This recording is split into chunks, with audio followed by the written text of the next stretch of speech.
Did you just refer to me as White Devil? This how they know you.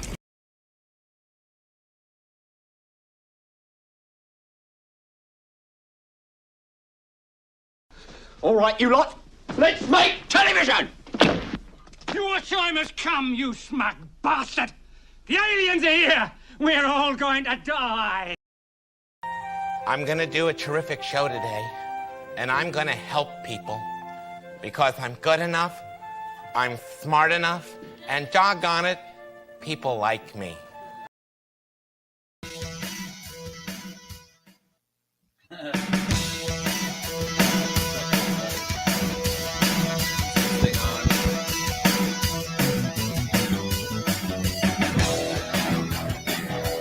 Yes! Yes! You want something out of life, you got to put yourself out there. Okay. What do we got? It's a Saturday. The women's are out at a show in downtown. I got myself a cup of coffee to counteract the 16-ounce Yingling. And I don't know if anybody can hear that, but we have a new dog here. It's been here for about a week and a half. And he's not like our other dog. And a lot of my previous videos, I know there's a lot of people who have heard me say things about the amount of time that I don't have to do stuff.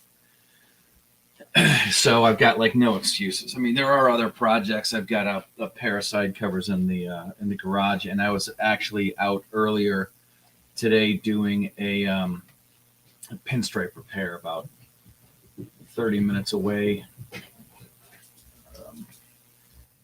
So I got back from that. I was actually had picked up some old video games, and I indulged for about maybe half an hour, and then decided that procrastination was not going to be the word of the day. So I came down here to get something going, and now I'm talking to you fine people about it.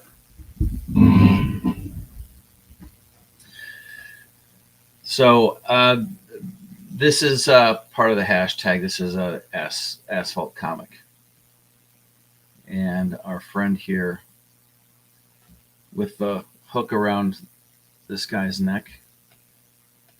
And as we can see here, I'll try to define it even further. A hook right here. That's our hero. He does not mess around.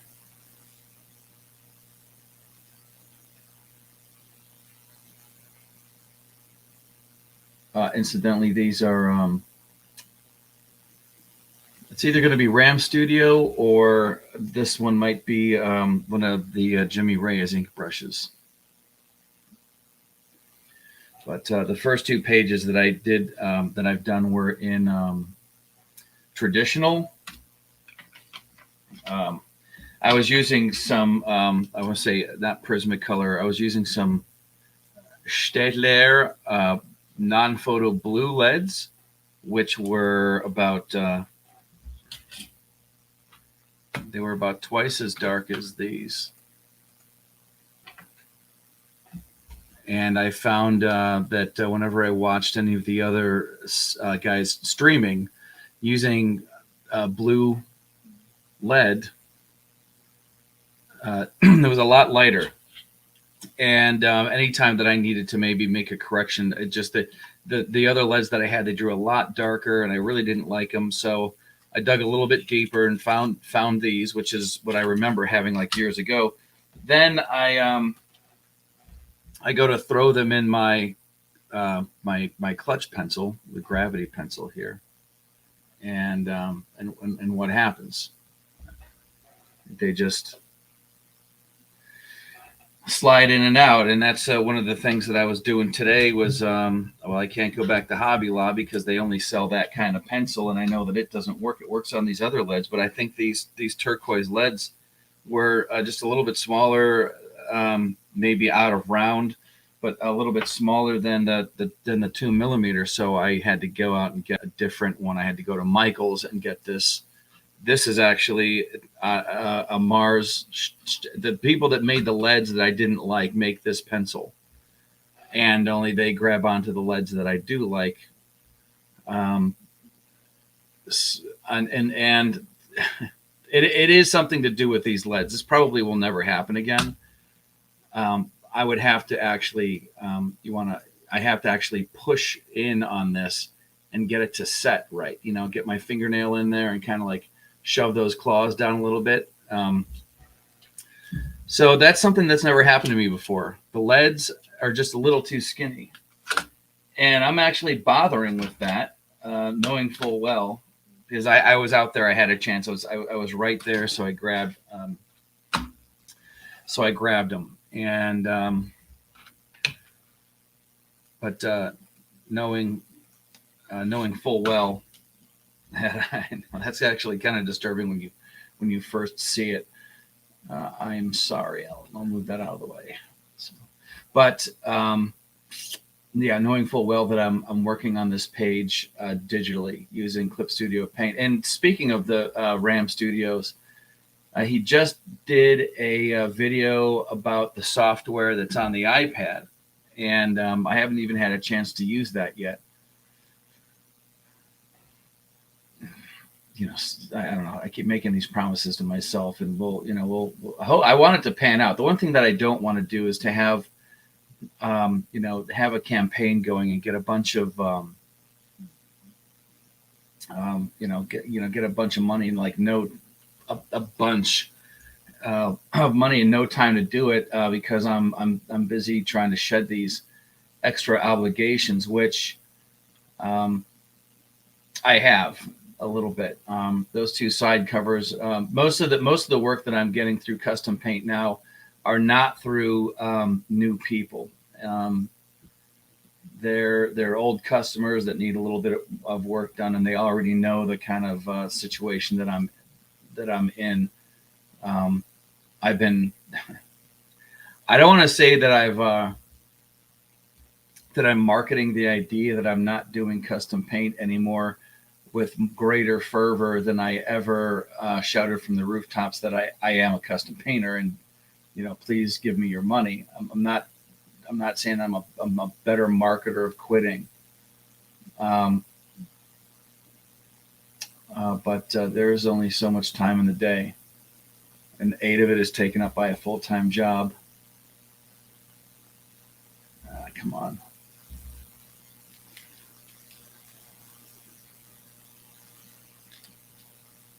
And there's just so many aspects to this. At the same time, I want to use traditional methods and digital methods. I'm learning about putting one of these things together. Learning about what to expect from a campaign, what to expect from a first-time campaign. Some of the do's and don'ts, and all of the building up your channel, composing a page. There's a lot of questions that go through my head while I'm doing this. Not just the art aspect, but the sales aspect and all of it. Like how much black do I want to put in here? Where's the light coming from? And then in my just at some point I just have to take all those concerns, and shove them out the window and just shut up and draw. And here, and what we're talking about here is the first panel in a, in that whole page. There's, at some point the work has to get done, and you have to, got one person watching, and I'm not looking at my chats. See what's going on here. Comments. All right. If somebody's there, then make yourself known. Well, there was somebody there. Anyways, you just got to get the damn thing done. Like, oh, was watching. I was trying to get home in time to get on to get onto his stream, but like watch his stream. I had a family function, and what are you going to do?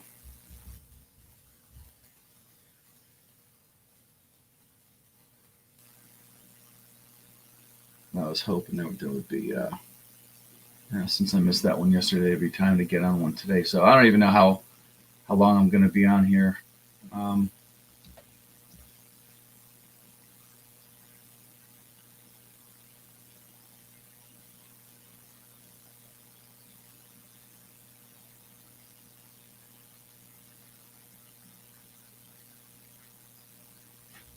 Yeah, fabric. Fabric's always been a challenge for me. Especially when you got this thing in the middle causing all kinds of tugging and pulling. I mean, it'll all make sense in the end. In fact, I know I'm a little bit biased, but I am of the opinion that what's happening here is a little badass. I mean, how else are you going to be able to lead somebody from point A to point B as a human shield unless you've got a razor sharp hook around their throat and one around their crotch? They'll do anything that you say once you do that. I am not speaking from personal experience. This is just in my mind.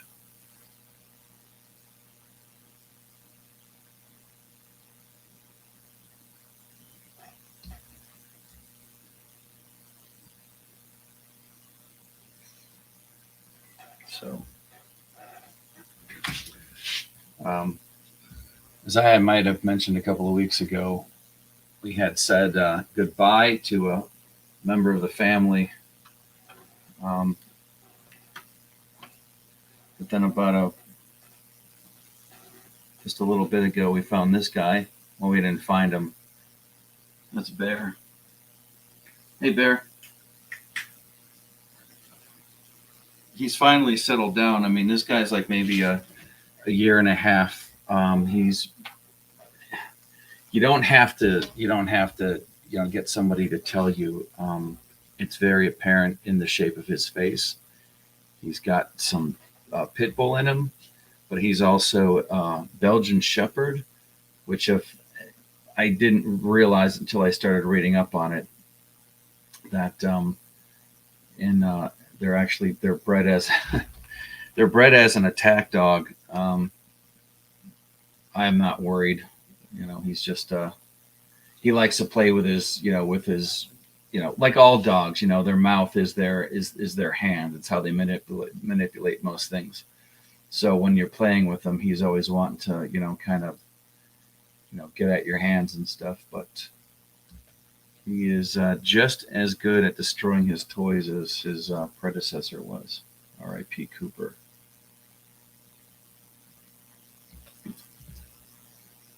Let's see what do I want to do here. I need some black. And make sure I want to see if I can use the paint bucket. It's probably going to be the best way to do this. Well, that's not what I wanted. It's like spilling ink. Let me do that. Yeah. Okay. Just fill this in. So, anyways, yeah, I'm trying to be mature about this and give myself not be so hard on myself for not being used to the genre. I mean, knowing how to draw is one thing, and then understanding things about like what I was and am still doing, the custom paint. There are aspects to the tools that you need to know. You have to be kind of a chemist, knowing what. Oh, I guess he's leaving. Oh, he's back. what grit sandpaper you're using, temperatures, fan speeds, all that stuff. And with this here new genre, there's no different. I'm feeling, all the sketchbooks before I pick one up. I want to get something that's super smooth, maybe a fine grain multimedia or a thick marker stock.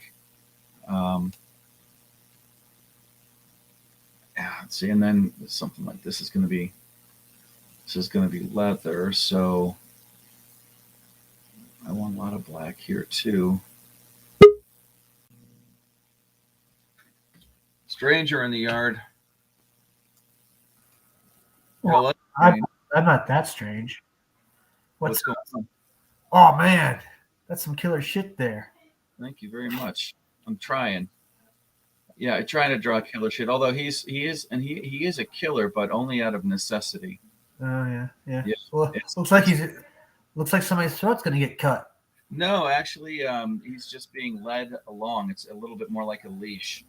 Okay. They're supposed to be like a leash. I thought he was gonna like. Oh, it's not like a leash. I mean, if I have to find a couple of let me find some images of this character just to get you familiar. I'm glad you got your package all right. So that's good. Yeah. What's with the new name? What new name? El Timmers. Oh, Timmers. Oh, that's a nickname somebody gave me because I get kind of forgetful about certain details. Yeah, that's why I was like saying like a stranger in the yard, because I'm like, that's not a familiar icon. That's not a familiar name. Yeah, it's always just different variations of my name. Like right. Yeah. Like, now that you mention it, I can tell. Yeah. Okay. Let's see. Yeah, that's stop. Remove and add. Remove. Share. Oh, I see your little floating logo there with the helmet that's rotating. Yeah, you know what? That's just to give you an impression on how long this idea has been around. I did that on an iMac running OS 9. Oh, that's 2000. Macintosh. See, I'm not familiar, but I remember. Well, the first computer I ever had was like an old Commodore 64. Yeah, I used those. Well, the first one we owned was an Apple IIc. It had the 5 1/4-inch discs. Yeah. Was it floppy? Yeah. Yeah, like really. Yeah. Okay, so this is our hero. I didn't finish inking him in because I was like, well, unless. So that's the final version. Yeah, I finally settled in on, because I had a bunch of. Let's see here. I could imagine that character on like a fighting game or something. Like you'd run, and you could use that hook thing to hook people and slam them or something. Yeah, there's two of them. It's supposed to work like a chain whip. So there's a chain to it, so he could like throw it and hook somebody and then pull them in. Those straps are made of Kevlar. Those ones, that's what's wound around his. See if I can get an asphalt, get some characters, and then. This guy. Okay, I can go through.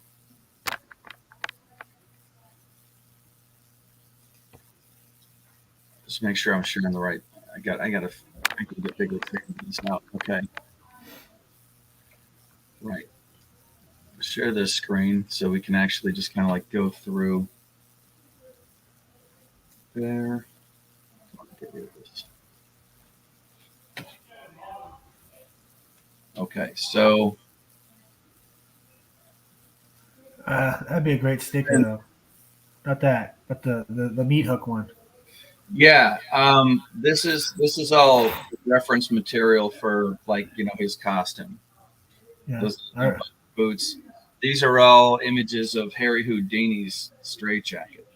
Yeah, I remember that. Right. Okay. And so I've been trying to simplify it. Because the thing that I've noticed is that it changes over time.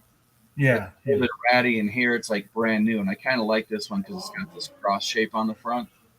Yeah. But Well, it looks like you could bloody it up too, and then it'd add to the image. it is. It's going to get, it'll end up getting dirty. But these are Kevlar straps. These are, basically like really super tough Kevlar, being in certain applications bulletproof.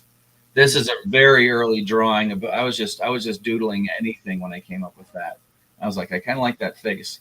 But this is basically That would make a terrific sticker, like kind of like a mock Marvel, an old school Marvel kind of thing. yeah. You could use that. You could, if you ever have an idea logo for your company, you could have that picture in the Yeah. in between the logo. I'll probably end up sticking with that wing thing. I've already got cards printed up. They've been there for years. And there's some early versions where I just had it going, but I had the thing extended down between his legs. And Julius was right. He was like, you should change that. It looks like a diaper. I'm like, you're right. So yeah, I was just basically looking for reference material and all that stuff. But this is everything I have in the file for the character. And Awesome. yeah, so let's see if we can get back to this. Go to window.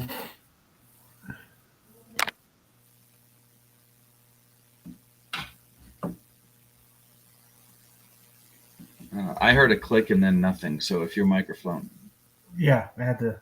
better. mute. Yeah. So, anyways, how's it going with you? Well, I just tweeted kind of a little bit of the update on the Melvin 3 cover. Okay. Yeah, it's in the process of being inked right now. Let me see if I can share a screen here. Yeah, that'll be easier than me looking. Okay. This is it being inked right now, I guess. I mean, Rick's sent me an update on the inking process right now. Wow, who's doing that? Rick Piper, he's inking Melvin 3. Okay, he's inking it. Yeah. So this isn't his pencils. This is Sid's pencils. okay. Yeah. I thought. Don't tell me it'll come to me. I thought Vic King was doing your pencils. He's done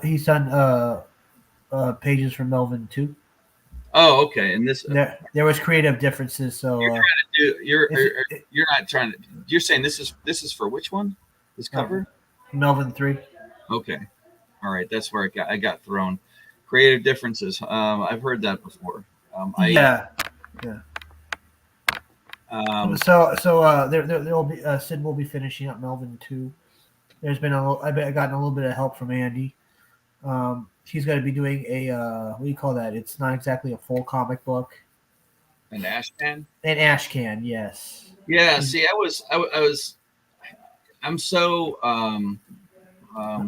So I'm so unfamiliar with some of the terminology, and I heard that ash can being tossed around like probably everybody's doing an ash can. like a year and a half ago, and I'm like, man, I'm just trying to get one comic done, and I can finally find the time to do it, let alone like an ash can. The ash can's kind of a crossover between Alice and Andy's character Pandy, which is a robot bear. Or a robot toy bear that's come to life or something. Well, right, but what I mean is, like, when I was looking up what an ash can actually is, it was this simple thing that you didn't spend a lot of time on. You just published it so that you could keep your copyright for the character. So it was something that was more of you know what I mean. You put it out there to establish that the thing exists while you were working on an honest to goodness, full blown, comic. Yeah. It was like a sketch versus a finished piece. I think people are using it more like a promotional material. Right. Hey, you get the book, you also get an ash can with it. Right. And that's what was throwing me. Yeah. Well, if you've heard of Hero Shack, right? Hero Shack. Yeah, Chris T. His comic book company he runs with his wife. No, I haven't heard of that one. Well, they done characters like the Great Cyclopean. I think they're doing one called Trolls Exposed, where it kind of talks about like trolling from like ancient times all the way up to. It's just like it's a we call that. Well, it's a bunch of different stories. An anthology. Anthology. So he's doing like a kind of a parody of those old Hostess cartoon comic books that were inserted in, that had like Oh yeah, they right. have like Spider-Man, or it have like the Hulk, or Something you'd get in like a box of cereal or something. You mean? well, it'd be actually in the middle of the comic book, and it'd be like Oh, you mean like for an ad, like a 1-page Spider-Man is selling white bread? or like Spider-Man would be fighting a villain, and then he'd get like the Hostess cupcake at the end. He'd be enjoying it, and it'd be like it'd basically be entertainment and an ad at the same time. Yeah. Well, he's doing kind of a thing like that, where it'd be like Happy Troll Cakes, and it's different like characters from different creators. And Melvin's going to be like the last one, I think. Well, that's cool. Yeah, he gets the Happy Troll Cake after he blasts the bad guy away. I think it's and tell me if I'm wrong, but is it a lot easier to create a comic book when you're not the one drawing it? When all you have to do is just throw money at people and crack a whip. I guess so. You have to make sure you find the right an artist that actually comes through and is not flaky. Oh, okay. Well, because the worst when it's me, and I'm like, like two halves of the same coin. Where on one hand, I feel like flaking out on myself because, I just worked 8 hours. Right, but you are the boss though. It's like aren't you pretty much a one-person team? Yeah, but I have to be a good boss. I can't be the same boss of like I work with at my job, because then I would really not like myself at all.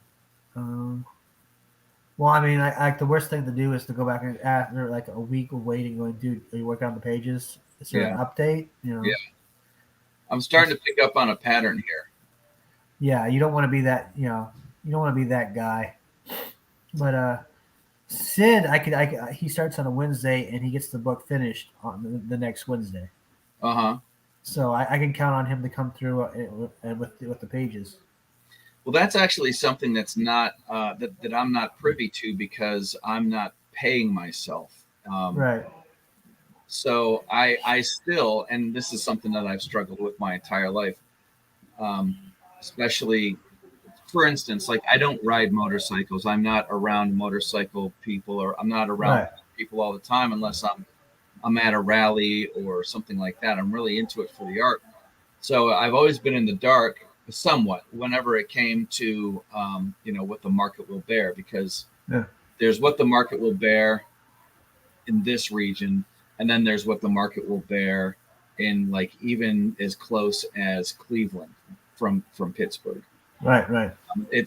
Pittsburgh is really its own animal. I found out after a while, and that we have a lot of tire kickers here. And marketing a comic book happens worldwide, so it's a completely different animal. But doing commission work, like if I was going to do this page and I was a new artist, okay, I've got all the tools. I can do it on my iPad. I can do it on the computer. I can do it traditionally if I want. Right. But I'm still not. I'm not going to say I don't have any clue, but my one buddy that does storyboards, when he breaks it down, he makes about $40 an hour. When I break it down on the last thing that he does a lot of like studio work. When I break it down on the last thing that I spent 40 hours on, it comes out to about $75 an hour. I see. But the last thing I worked on was a rear end for a tree. I see. And it was huge. So, and that's one of the hard things. You can't really ask somebody, well, what are you paying your artist? Because it's right out here in front of everybody, and it's not the kind you just don't do that. So, that's just kind of proper etiquette would say, it's a private business deal between two individuals. Right, exactly. Yeah. So I wouldn't even ask you to put it in the private chat. I wouldn't even do that. I wouldn't even hint that I was thinking about asking you to put it in the private chat. just so that I knew somewhere, like sort of a foundational. Well, I wouldn't tell you either. So it's all cool. I wonder what's the foundational thing. Like I have to go out there and be like, I want, give me, $200 for this page. Well, that's usually what you pay for an original page after it's been published.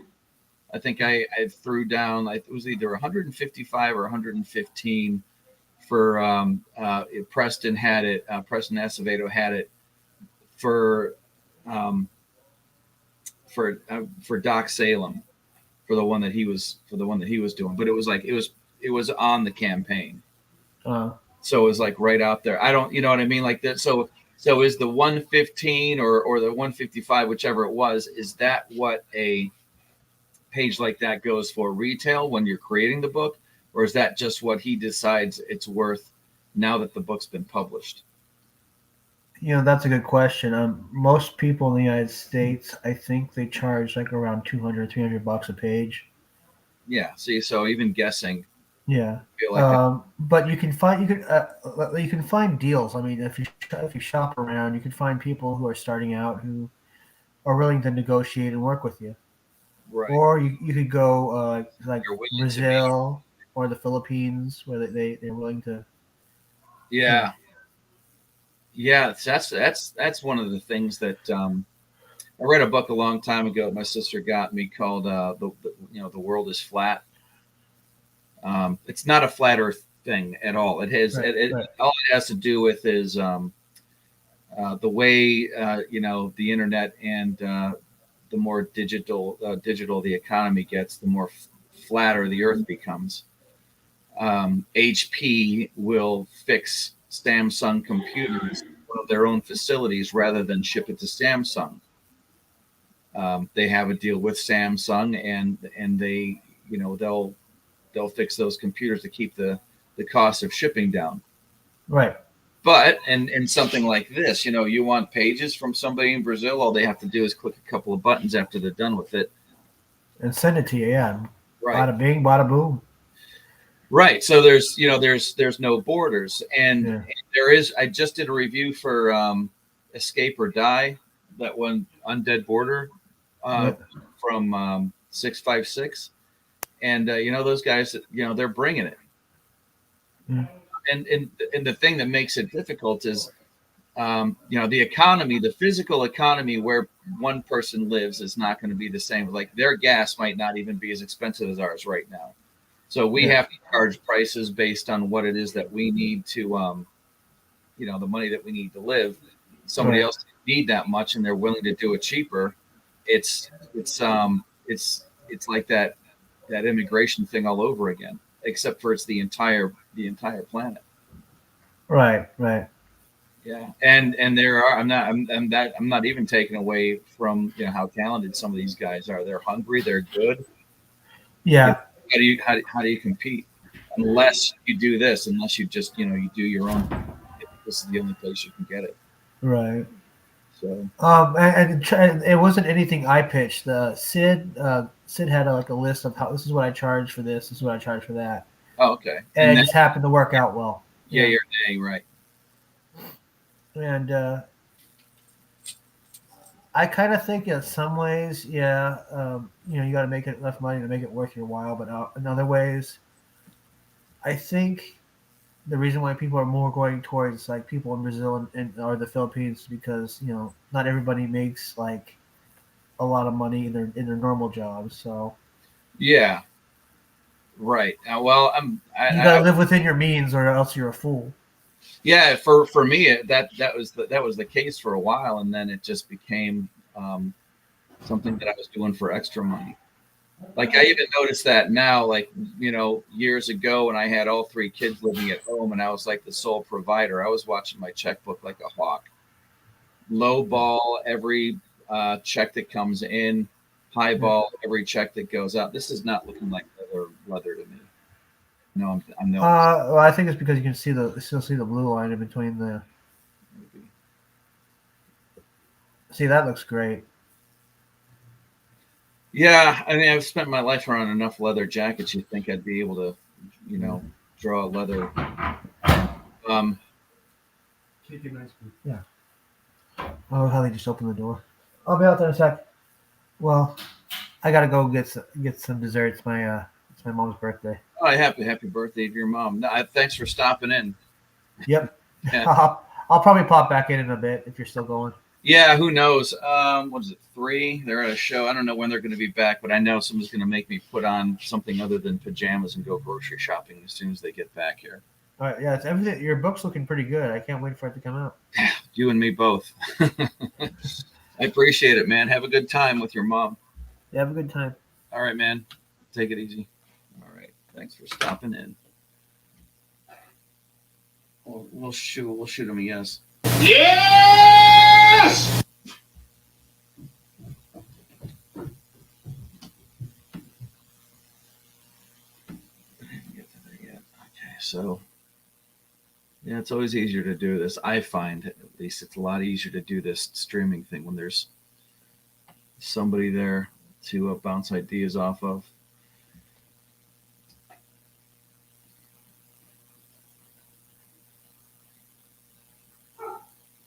Yeah.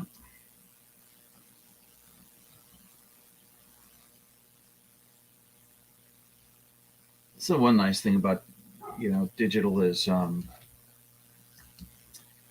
I would be a lot less. Oh, what is it? I would be a lot less free and devil may care with these strokes. When you know that you can undo them, you just kind of throw them anywhere.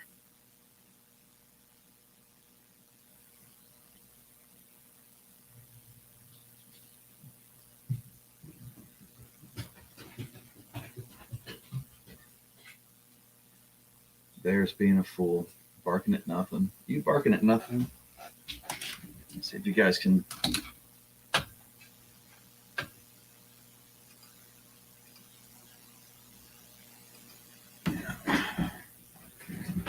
Come here. Come here. There, look at the camera. See? Look over here. Yep.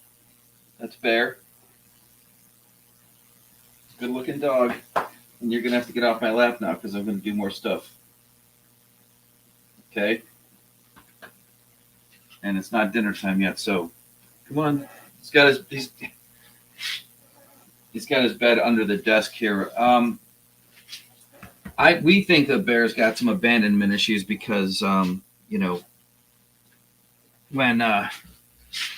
we left the house, Cooper, who's twice as big as this guy, he would not care really that much. Yeah, that's actually better.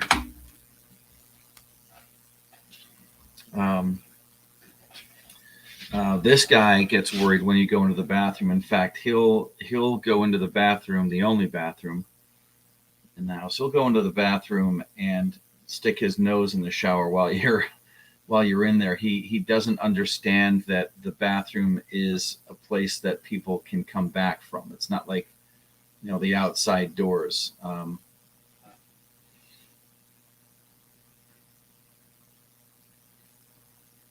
But he was owner abandoned. See, I'm going to be getting into details here that I'm going to work on a part of the book that's a little bit more exciting. Zipping your pants up. How about?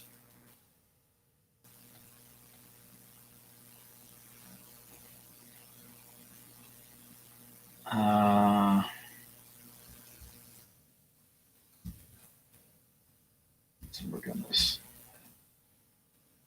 Here.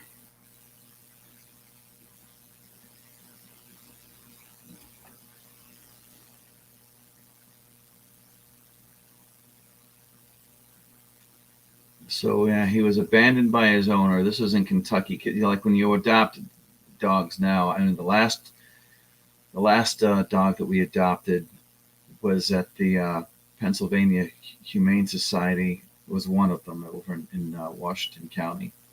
$85, and years ago, so we didn't have to like make an appointment. Now they want you to make an appointment because of COVID still.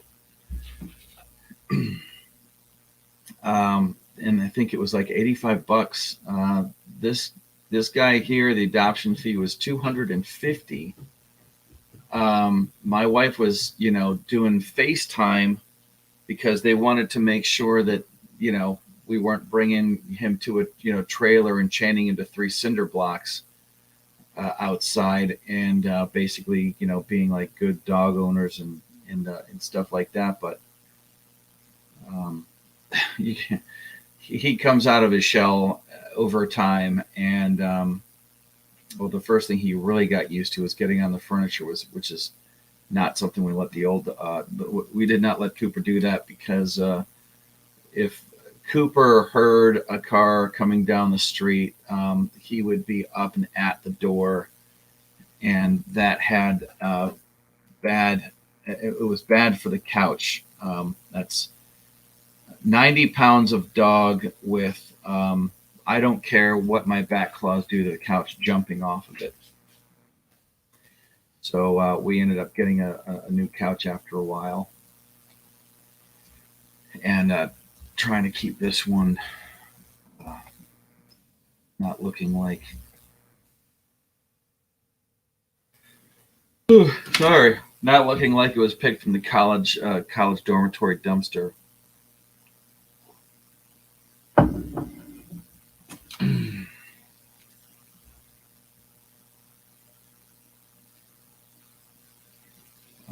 Actually, I think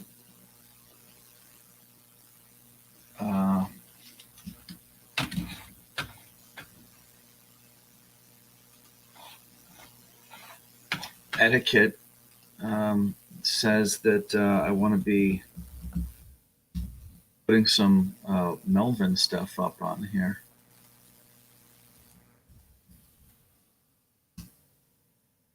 That was Tim Lee Olson before, and what's happening here is, let's share a different screen.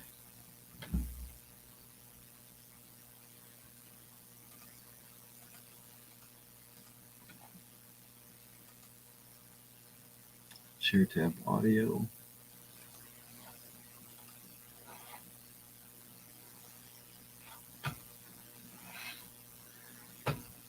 I know I'm a little clunky. There we go. This is Tim Lee Olson's book, Melvin. Hopefully my audio is not going to blow everybody out of the water.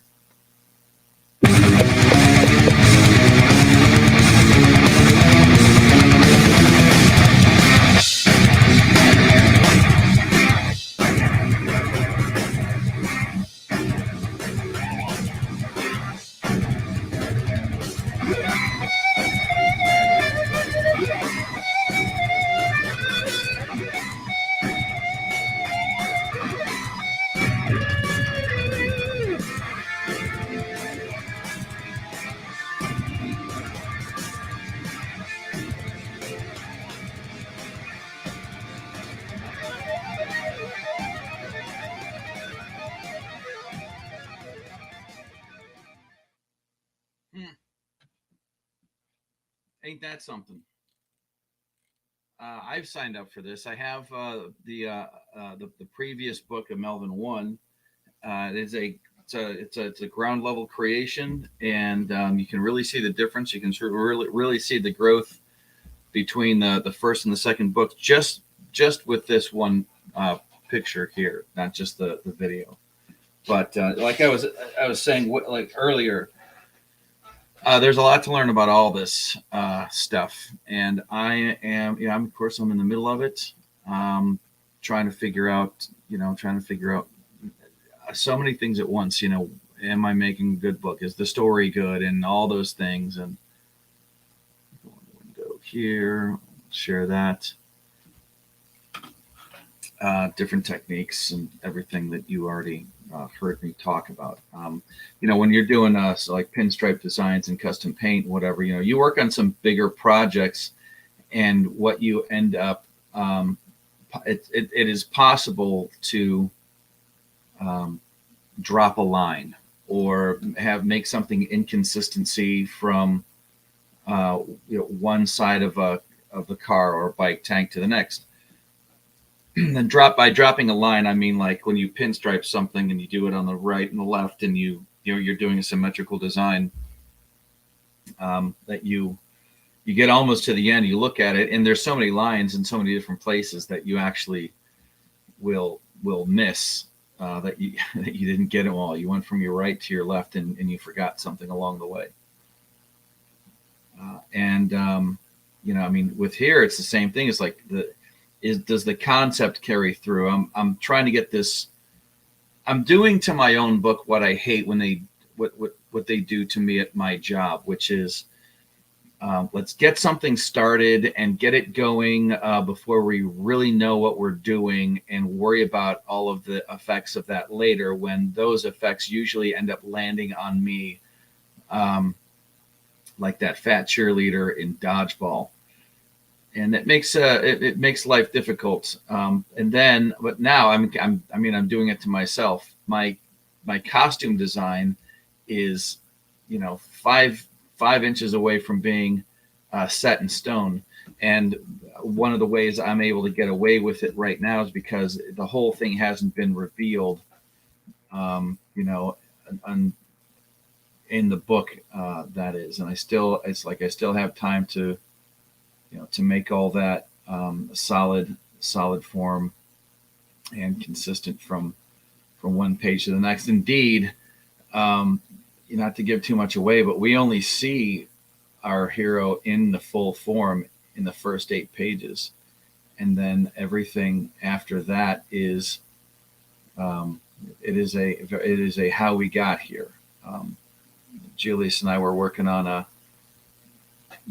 the story, and very linearly, and it had occurred to me. I'm like, I remember somebody saying that, you want to hook people with the book and you want to start off with some action. So, that's what we're doing here. I was like, well, what do you think if we, start off with, everything's complete, we've got it all figured out, and then it is okay, now 3 months before, life was not like this. It's like, good idea. I'm like, great.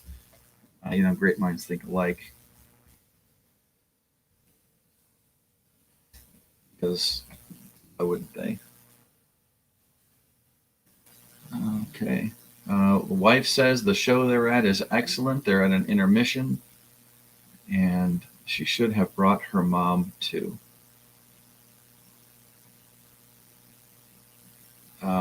They went to go see Beautiful. I know that I'm supposed to know something about this, but I don't. It's going to be one of those things where, like, you heard me tell you about this before. It's about A, B, and I'm like, oh yeah, I remember you telling me about that before. You don't have to go on to C, D, and E, F. But yeah, they're down in the Pittsburgh Cultural District, because that's where we be at.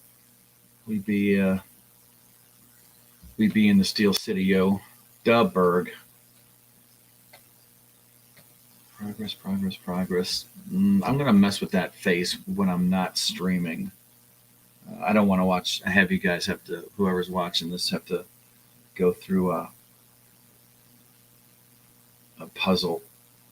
Be a lot better if I'm just doing the stuff, at least the stuff where I look like I know what I'm doing.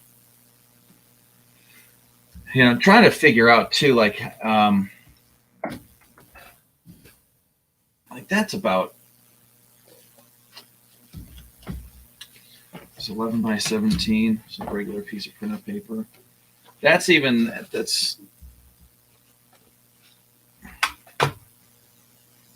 what is actual size on this monitor? It looks like it's can I not put it in as a value?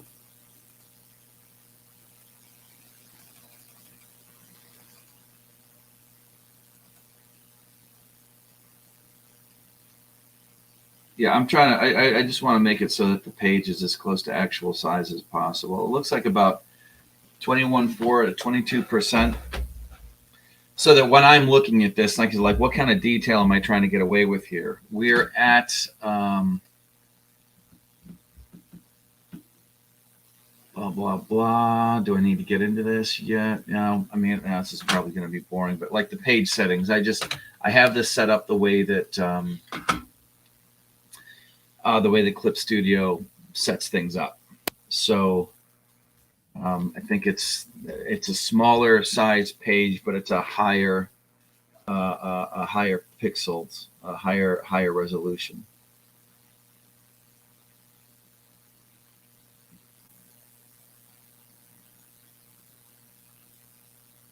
So when I go to do these, the ability to zoom in and do all these little details really throws you.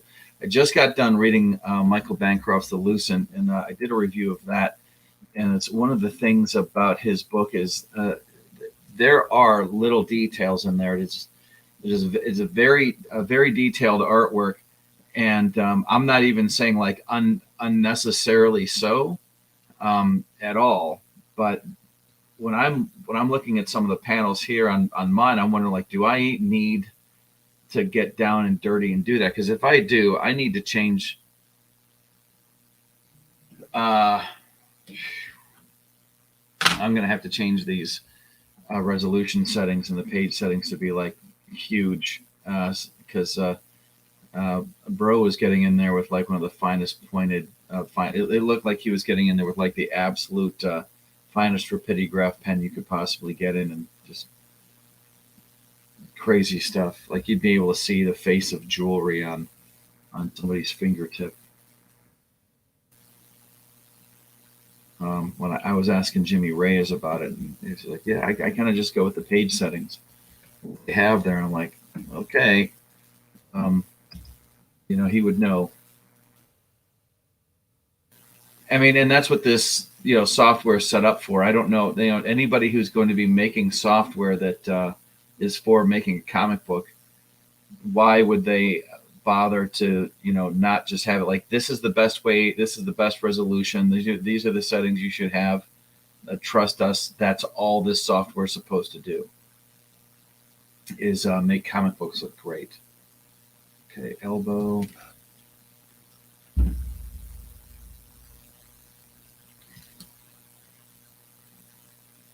I got a buddy of mine asking me over messages just now when he wants to go see the Batman. I do want to see it. I do think that's going to be one of those big screen experiences.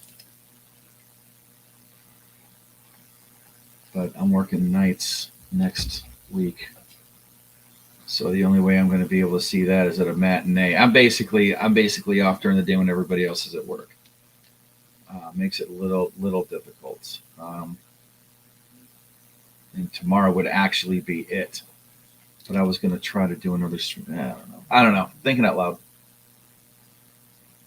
Who can say? All right. I've toyed with the idea too of, you tell me if you think this is too much. Going into and just, the next time I go grocery shopping, which is going to be, whenever my ladies get home, a full length mirror, putting it somewhere down here in this crowded space so that I can, sort of, get a reference of what I'm doing, and arms that are bent like this, or, foreshortened, just some kind of help that way.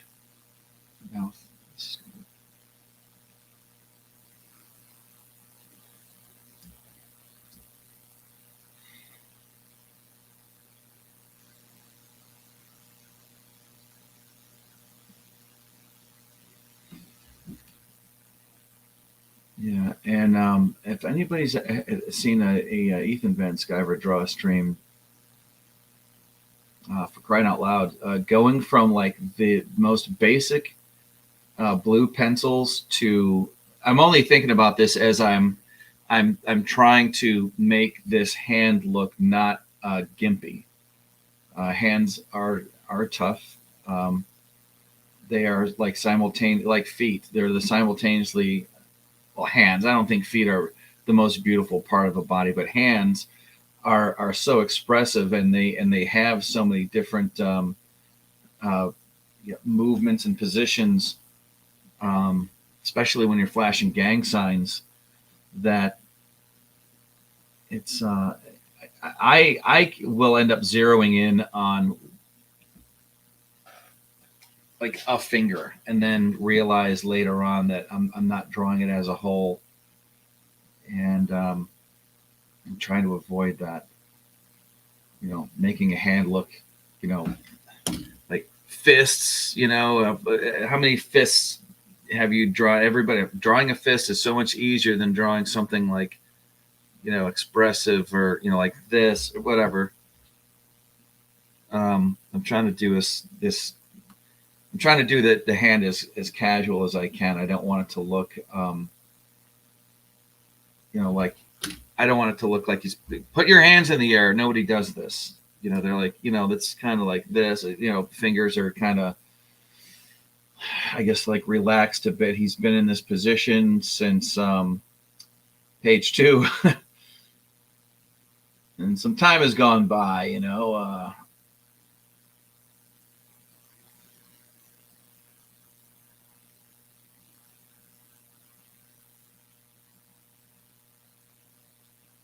Oh, that might be it too.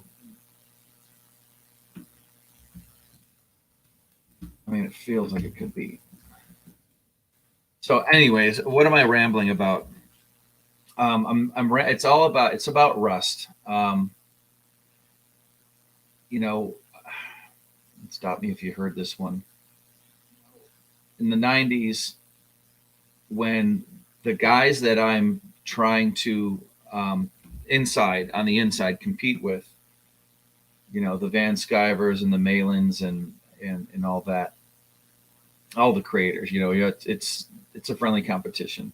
There has to be some, otherwise no one's going to improve, and it's understood.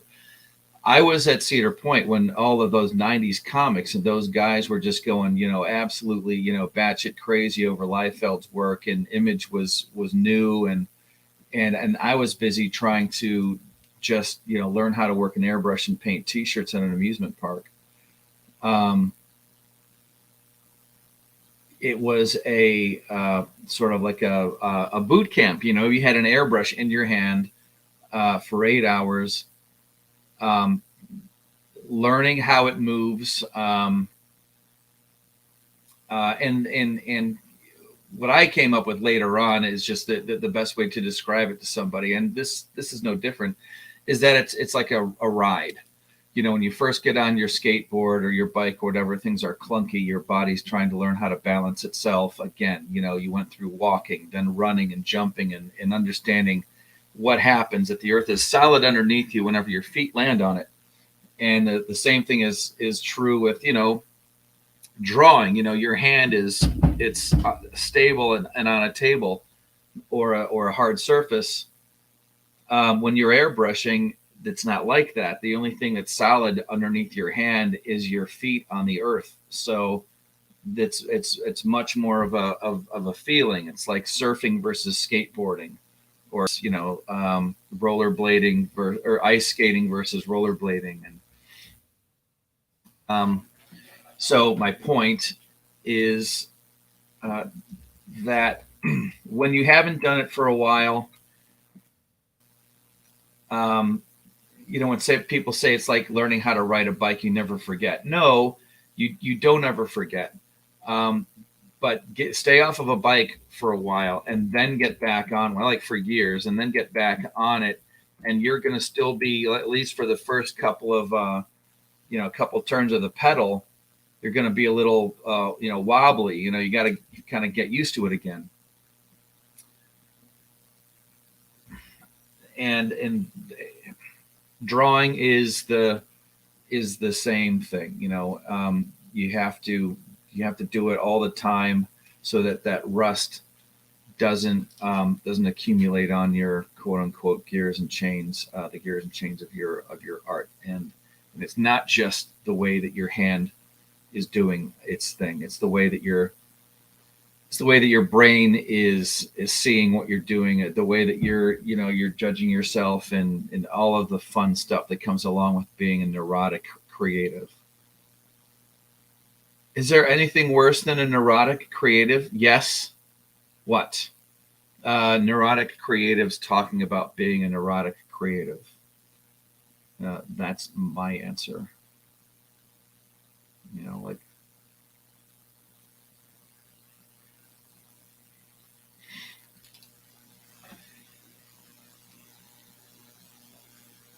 this is supposed to be like, I think I have my light coming in from the back.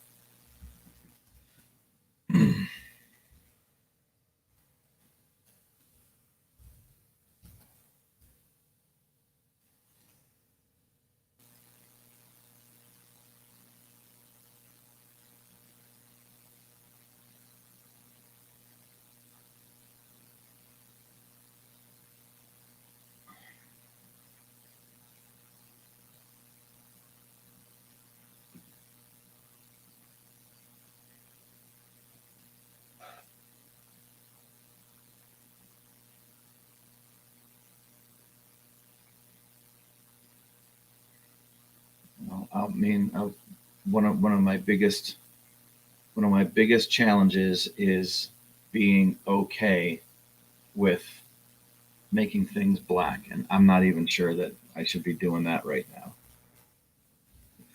Thank God for undos. It's like this looks okay to me right here. Is there a difference between drawing a black and white book and drawing a book that that's going to be colored? I don't know. I'm new at this. And man, if my schedule wasn't so wackadoo, I would definitely want to get on one of those streams where my work is being critiqued.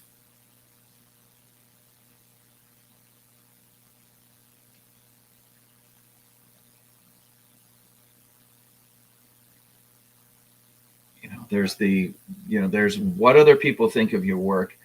And most of the time, I've found when somebody who really knows what they're talking about is critiquing your work, all they end up doing is telling you stuff that you already know. Like, my work is going to get critiqued, and I think they're going to say A, B, and C about it. A good, for instance.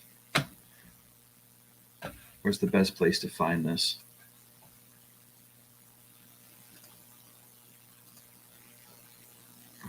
Email so slow. I cannot wait to upgrade this. This computer is going to be so. This is going. I just can't wait. I'm not buying a new one. My freaking new Mac. You got to be kidding me. I've got no deleted messages. You kidding me? All right. Anyways.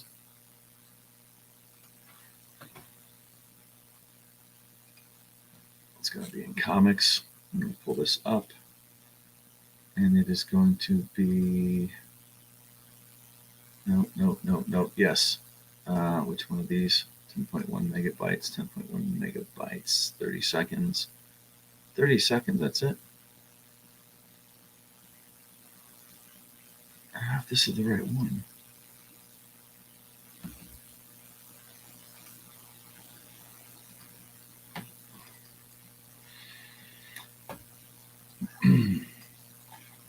Okay, I'm gonna share this.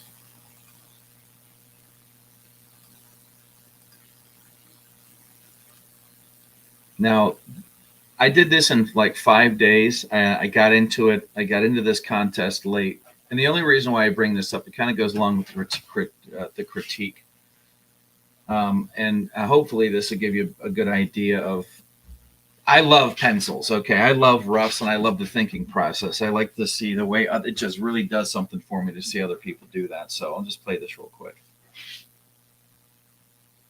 Okay, so I put in my quarters.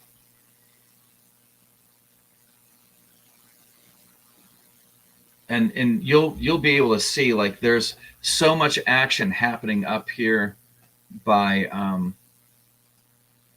his hands holding the sword, and especially around his shoulders. Like, I don't know why I do it to myself, but I picked a pose where all of the armor and things like that are going to be hidden, like behind his shoulders, and I had to do all of this figuring out, like, how are these shoulder things, where's the arm going to fit, this way, there, and how is this armor on the shoulder going to lay out so that it looks like it would actually work.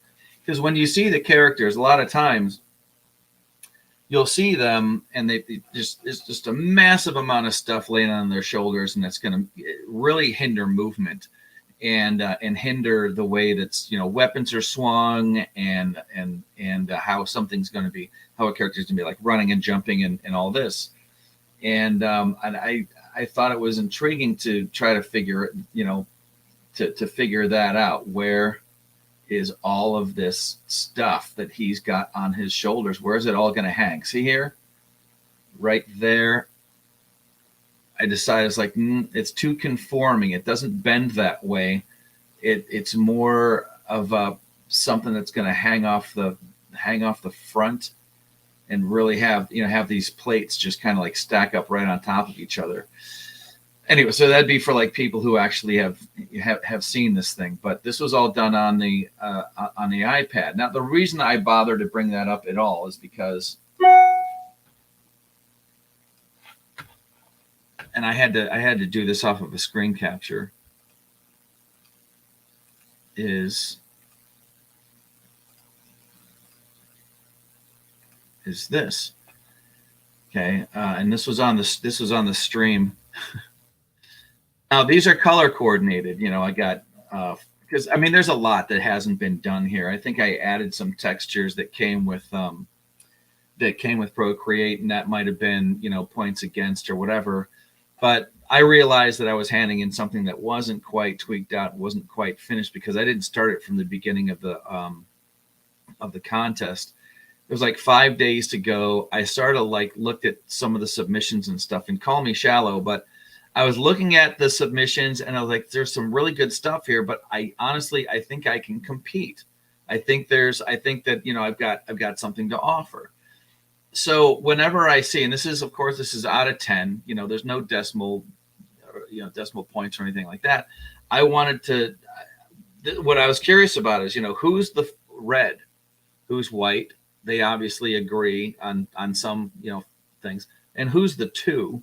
Who's the two? Who's gray? Who's green? Who's yellow? And then not to be able to, judge their judgment of me or anything like that, but just so that I can get inside their head and go, why such a low score?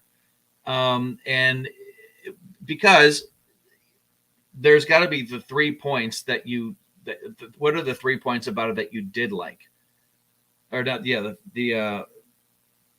well, that's a 2, not a 7. What are the 8 points about it, or the 2 points about it you did like, and the 3 points about it that you did like, not, or the 8 points about it that you didn't like, and really separate the wheat from the chaff.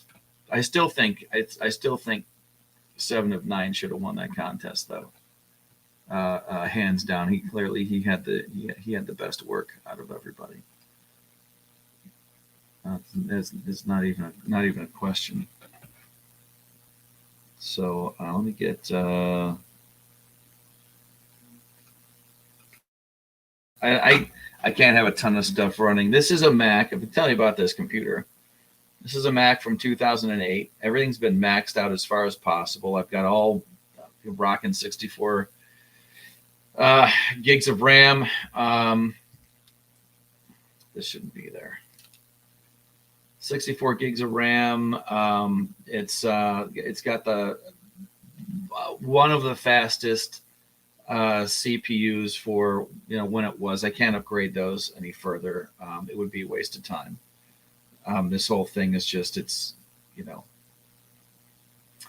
not going to get, it's not going to get any better. The video card, the video card that I put in it is nowhere near the fastest thing that they've got out there, but it was fast enough because before I could run 2 monitors, but I couldn't draw and stream at the same time. And that really bothered me. For as little of it as I do, it bothered me. And, so I upgraded that. Then there's all this other stuff to take into account, like the operating system on this is old enough that I am not using the Creative Suite, Adobe Creative Suite, to its highest ability. I'm starting to lose functionality of certain things. QuickBooks, that's something that I use enough, enough that it's going to bother me. I have to go online to their website and use, and I can't use the application. I have to go online and do that stuff, and that bothers me.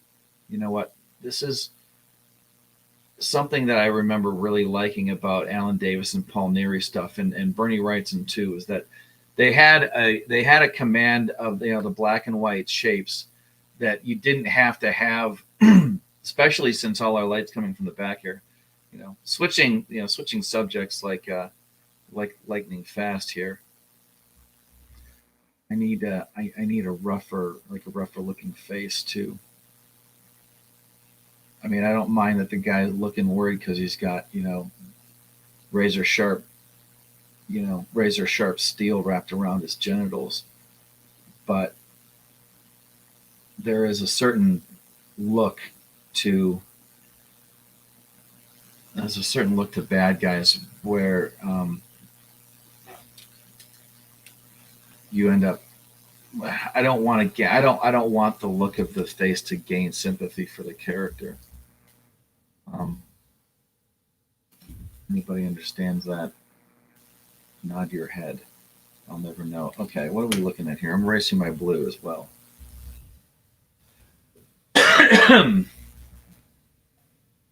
Should be doing that. It's a setting that's gone wrong somewhere.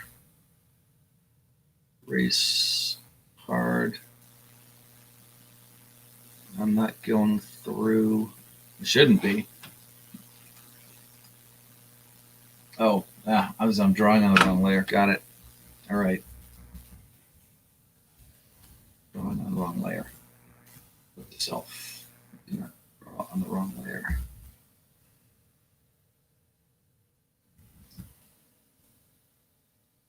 So, yeah, the stylus. I'll tell you what, man. The more time I spend on this thing, the more it's blatantly apparent that I need to spend more time on this thing. Like with this software. No, that's not going to work either.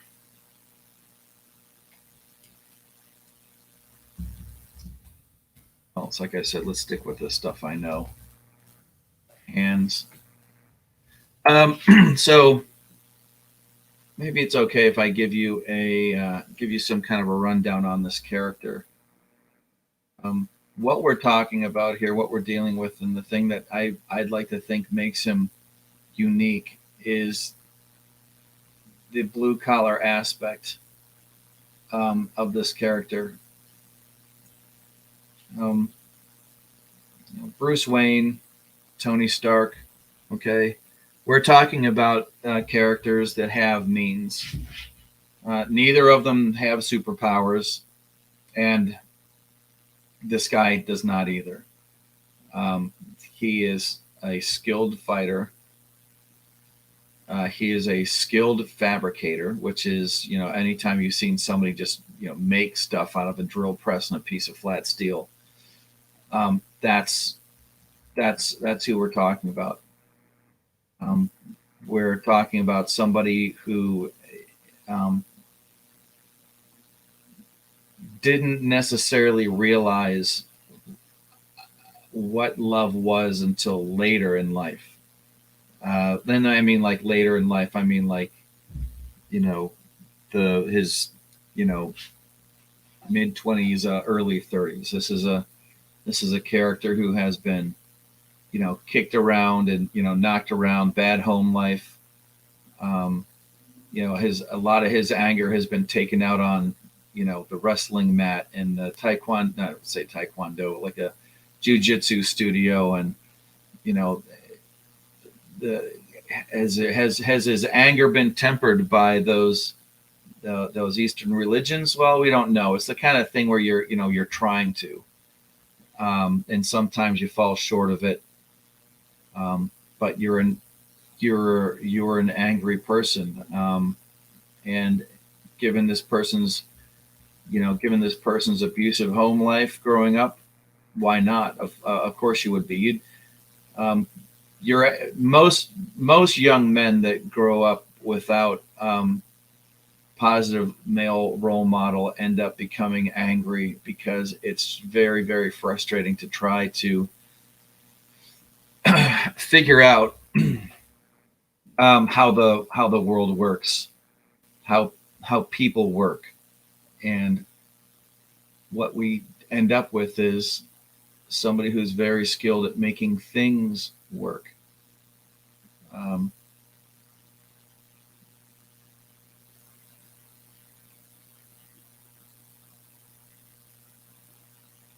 So he doesn't have all the money in the world.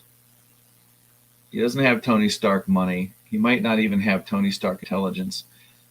Is in as much as he's not going to, you know, build an Iron Man suit. You know, he's not going to have the money to pay for a Batmobile. But he's got enough skill where he could build one.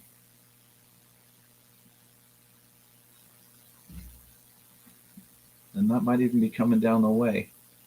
One of the things that I wanted to be able to do with this, like they say, you know, you write what you know, and I don't know everything there is to know about custom paint or the the hot rod and motorcycle world, but it is something that's influenced this creation greatly. The people that I run into and little bits that I picked up along the way, where I would be able to make a nice word balloon of two mechanics talking together sound interesting, I'd like to think. But the more important thing is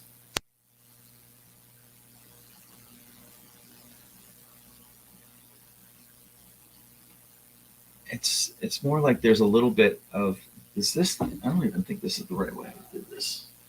I think there's cameras in here. And I want to make sure that I get the setup of the camera right. So I'm gonna pull up page 1 for just a second, because it's in there. This is the stuff I'm talking about before. It gets it gets complicated. Characters. No, I want pages. Finals. Page 1. Sorry, guys, just give me 1 second. Okay, 2 on the outside, 1 on the inside.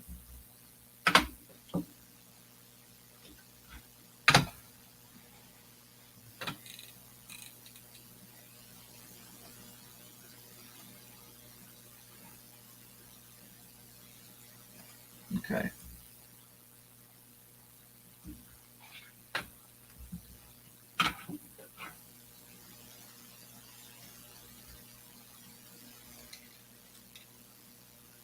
Yep, I got this messed up. See, it's supposed to be a happy face, and you can see it from a bit of a distance. So all I'm doing is basically it's supposed to be like an oval like this, And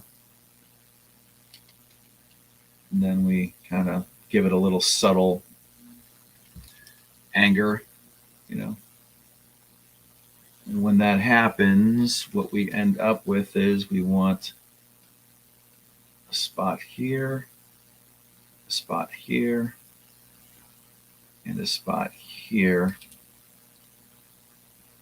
So anyways, getting back to our character and his what he's capable of doing is if physical skill, misdirected anger, and the ability to just like a fabrication genius. But yeah, he knows he's got some friends. This stuff isn't put together. This thing was not put together by one person. He's got friends. He's got technical friends. He has friends who have friends. That what we're doing here is this is all of it is a team effort, and every little player in the thing helps. I know I'm stuttering and spitting out sentence fragments because I'm trying to form thoughts, and I'm fighting with myself because I don't want to give too much away. But there was a story that I remember from when I was a kid, and some of you may remember what it is, called Stone Soup. And I'm going to end up using it as a title for one of the books. Stone Soup is the story of two soldiers who were on their way home from battle. Okay, it's very nondescript that way because it can apply to anybody. Two soldiers on their way home from battle, and they're passing through a town as strangers. Sorry, I'm wondering if there's a better way to do this than just to make it look all sketchy and shit. Okay. And this town's been, soldiers probably coming through there, ransacking the place or whatever, but these guys are hungry. They've got no food. But they do have their cookware, and stuff that, you set up camp, you make some food. So that's what they do. Just outside of town so that the town can see them. They start a fire. They get a pot boiling. And they take a rock and they stick it in the pot. And as they're stirring it, and they're just, that smells so good, piques the curiosity of the townspeople. The townspeople come out, and they're like, "What are you making there?" And like, it's just the best soup in the world. It's called Stone Soup, but it's missing something. Oh yeah, what's that? Carrots. I've got carrots, or I know somebody who's got carrots, or whatever you got. Like, if you can get some carrots in here, we'll make enough for everybody. And so the person with the carrots comes out, and they're like, "What are you making?" They're like, "That's the best soup in the world, Stone Soup." But you know what? It's missing something. It's missing. They could use some onions, and it just goes on like that. It could use some meat. It could use some chicken or whatever. And by the time by the time they sell the entire town on the idea of the Stone Soup, they've got an actual pot of soup that's big enough to feed everybody, and everybody helped out with it. And they did it of their own volition. Yeah, maybe they got conned a little bit or whatever. Curiosity fed the town. It did not kill the cat. And that's basically what's happening here. What we're going to learn is that we've got a bunch of it's an impromptu team, like an A team. The people who are willing to add their unique experiences. Some of them very similar as far as motivation goes. The same thing that our hero is going through is something that these other characters have gone through, and this is the first. They decide to take the vigilante track because they know that justice will not be done otherwise, and there's something happening here where the clock is ticking, and they come together and they make this thing happen. So it's like a stage crew. Oddly enough, the thing that I was at last night was a play my daughter was in. She was actually heading the stage crew. She was not in the play, and it came off really good. I mean, they did the Addams Family, It was a play of the Addams Family, and yeah, the set pieces looked really good. She had to coordinate these kids, and it was pretty stressful for her, but she did okay. Trying to be in a she's more of a kind of a timid girl, but she was stuck into a leadership position, and she was basically. I tried to talk to her about it, but she's very much.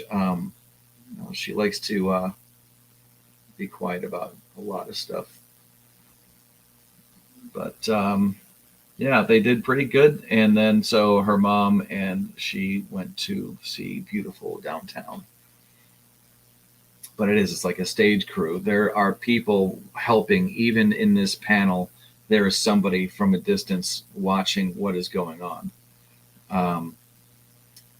And none of this would be happening right now were it not for the voluntary actions of those people with their motivations. Yeah, I must still be here. Can't believe it. I can't believe I'm still here. I have returned. Yeah. How was it?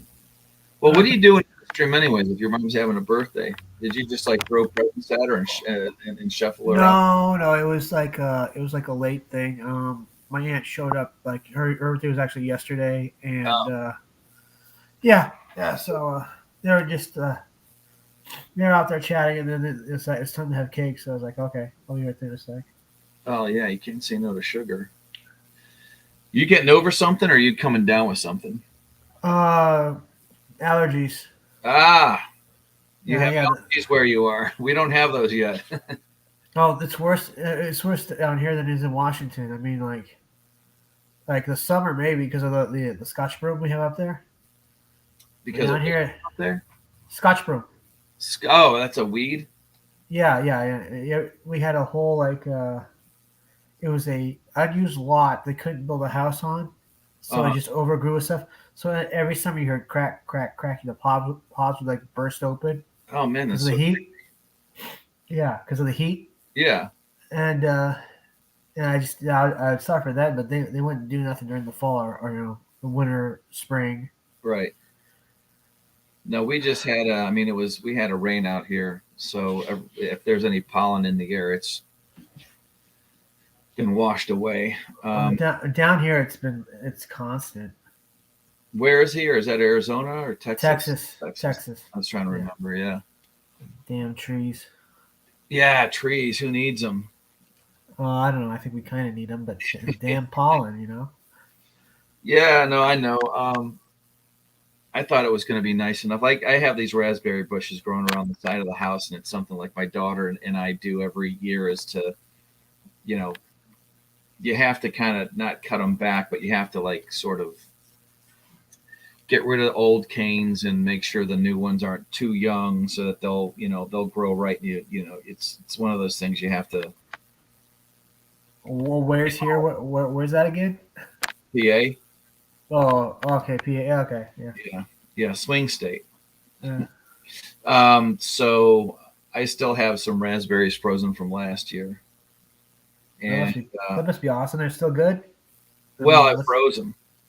I just threw them in a Ziploc bag and put them in the freezer. So I was like, let's, tomorrow, let's finally I have to go meet somebody at the church I used to go to. So I'm like, let's go to church, come home, try to clean up the yard, get get these canes figured out, and then take the raspberries that we didn't do anything with last year and make a pie, try to, spend a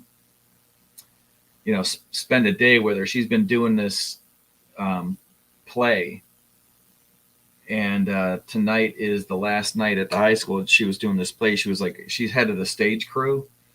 So I'm like, well, we've been having to drop her off and pick her up at 9:30 at night while they're trying to figure this production out. And then we finally went to see it last night.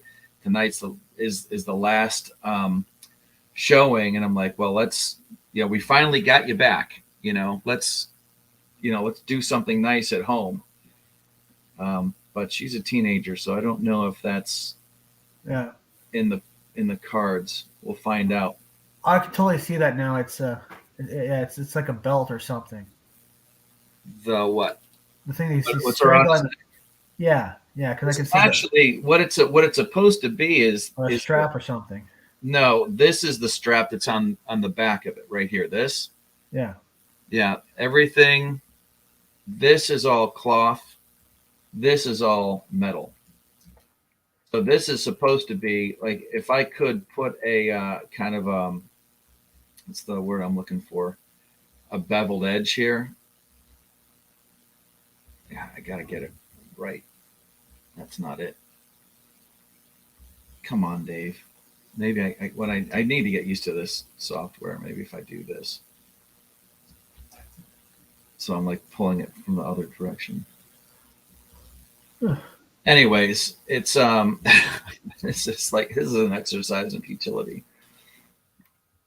It's supposed to be. Does that have a sharp edge to it? So you could, if you wanted to, you could like saw the guy's head off or something. Yeah, he could go through his jugular right here if he wanted to. Now, it doesn't make it's not super practical to have it that sharp on the inside. This character is told that he has a razor sharp hook at his throat, but the sharp end is actually on the outside. So it's sort of like an exaggeration, like a half truth. He's bluffing. Yeah. Kind of. I mean, it's the heads come off. Yeah, true. Decapitation. No, I mean like in the first 8 pages. Well, I actually wouldn't say that. It's sort of. Would you say heads would roll? I would say heads will squirt from places that if you don't sew them up right away. Huh. And have you ever seen a jugular? Like you ever seen a hockey player get sliced with a blade? No. Skate? No. Yeah, kind of like that. That sounds horrifying. Oh, I haven't seen it in real life or even like on TV, but it's one of those things. There's a lot of Penguins fans around here, and they're like, "Did you see the game the other night?" That when hockey players start going, falling down and sliding into one another, there's always a chance that somebody's going to take one of those blades and get cut. And there was a goalie. He took a blade right across here, and it was just like everybody stopped the game. It was almost like you expect this thing to happen. He's like had his hand up here like this. They carted him off the ice and got him all sewn up and stuff. But sports medicine is awesome. Apparently, yeah, it kind of has to be, doesn't it? Yeah. But that is something that can happen. It is that carotid artery is just right out there in the open. So I'd like to make use of that. It's nice knowing, like, if you're going to like write violent scenes for a book, knowing where all the weak points on the human body are so that you can exploit them in your writing. I just like going over the top. Like, he didn't just shoot the guy. He shot the guy's entire, like, torso in pieces. Right. Right. And that's the thing. These are I think, did I play that? I think I have a video, like a favorite video. I just use it as reference, and I might end up using it as an action sequence in the book. But there's a guy who demonstrates using a chain whip, and that's kind of what I wanted to do here. If you ever get a chance to see, is it the 36th or the 38th chamber, the Shaolin Warrior, or something like that? I've heard about that. That's the movie that inspired the Wu-Tang Clan. Yeah, it's going to be something like that. Yeah, like one of those older. But this one specific, I remember seeing it a long time ago, and then I went looking for it. And I'm like, yep, that's the same one. That's the one. This guy he's a con man. He basically, if you've ever seen. If you want to see some really good stuff, look up on YouTube. It's like fake kung fu, or they'll call it bullshido, not bushido, but like bullshido. Yeah. And it's like this. They try to get people to believe that martial arts has this magical, aspect to it. And the story in this movie is that very thing. This guy, he's a con man, and he's keeping bad guys away from this town by pretending that he's this great warrior and putting on these demonstrations with the townspeople involved. You know, you make me look like an amazing warrior, and it's basically like putting the ADT sign in your lawn, but you really don't have a security system installed. Right. So he ends up in a actual Shaolin temple. You know, the whole thing, of course, the con falls apart. He ends up at a Shaolin temple doing, bitch work, basically like building a scaffold. Is that like his pet? He's building a scaffold with bamboo and these reeds, and he has them in a sack or a holster or something like that at his side. So the whole time that he's tying up these reeds, he's watching the class or he's watching these monks practice down in the bottom courtyard, and he's doing the moves and tying the reeds up and then going back and doing the other block moves and whatever, and he's putting the scaffold together while he's learning kung fu. So I wanted to use that in this fighting style. And there is such a thing called a manriki, like a chain whip, and there is a way that you can use, like if you've got a rag or something like that and somebody throws a punch at you, where you can block it with that piece of cloth and wind it around and then toss them over and flip them and shit like that. So in a way, like he's got like maybe 20 feet worth of this stuff wrapped around his arms, and that's how he holsters these hooks.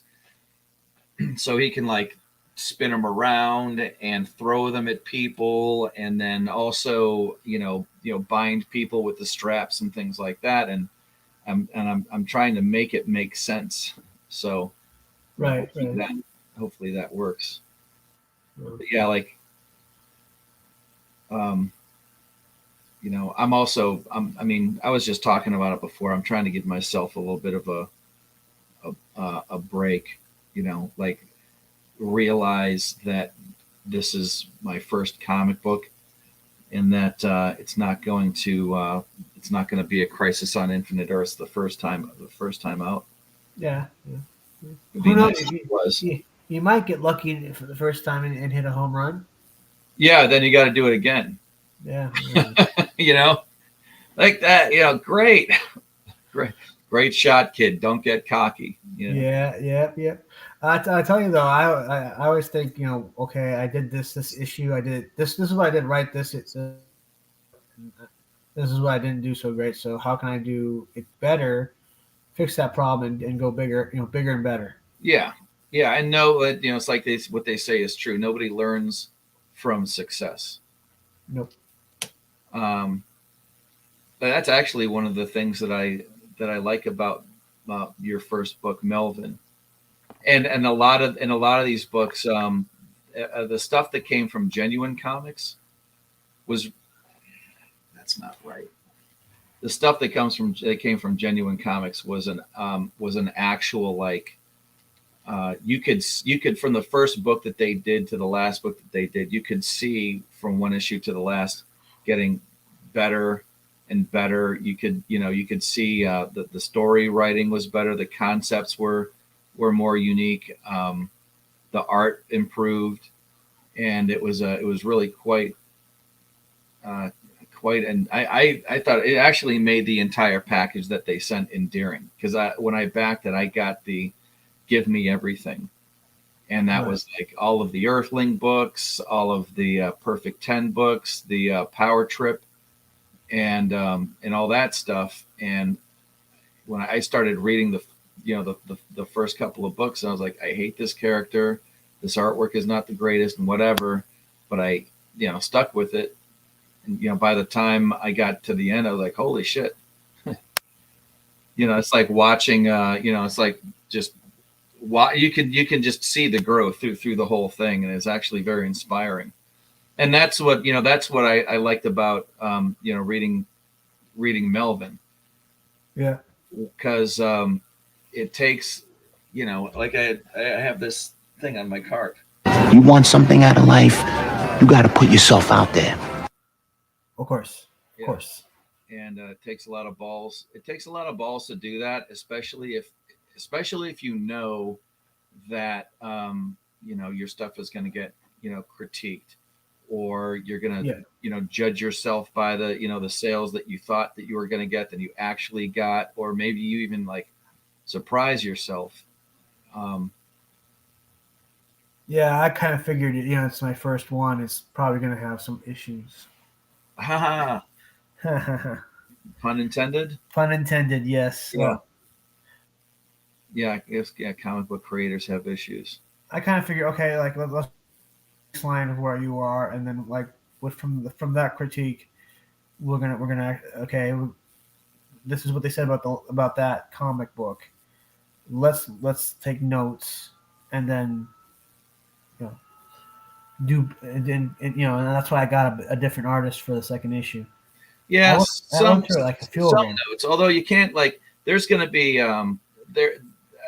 Of course, there's a point where you have to be able to take take advice, but also be able to disseminate between what's actual good advice, what actually helps. What's good advice and what's just somebody trying to be a player hater. Somebody with a head up their ass. I literally woke up one time from a dead sleep. And I look at my messages, and this is when I was still campaigning Melvin #1, and somebody had left a message that said, "Your comic book is terrible, dude. You need to scrap it and start over." Blah blah blah blah. And I said, "Thanks for nothing." And I just walked up. No, I did. I had. Well, that's the one thing that people they're always going to have an absolute. I mean, I know I do. I've got my opinions, and they're never ending. If you could run the planet on opinions, we'd have clean energy forever. But it was. Geez, I did a video of gold leaf. Okay, I have this product that I sell. It's for turning gold leaf, which is this stuff here. Well, the corner.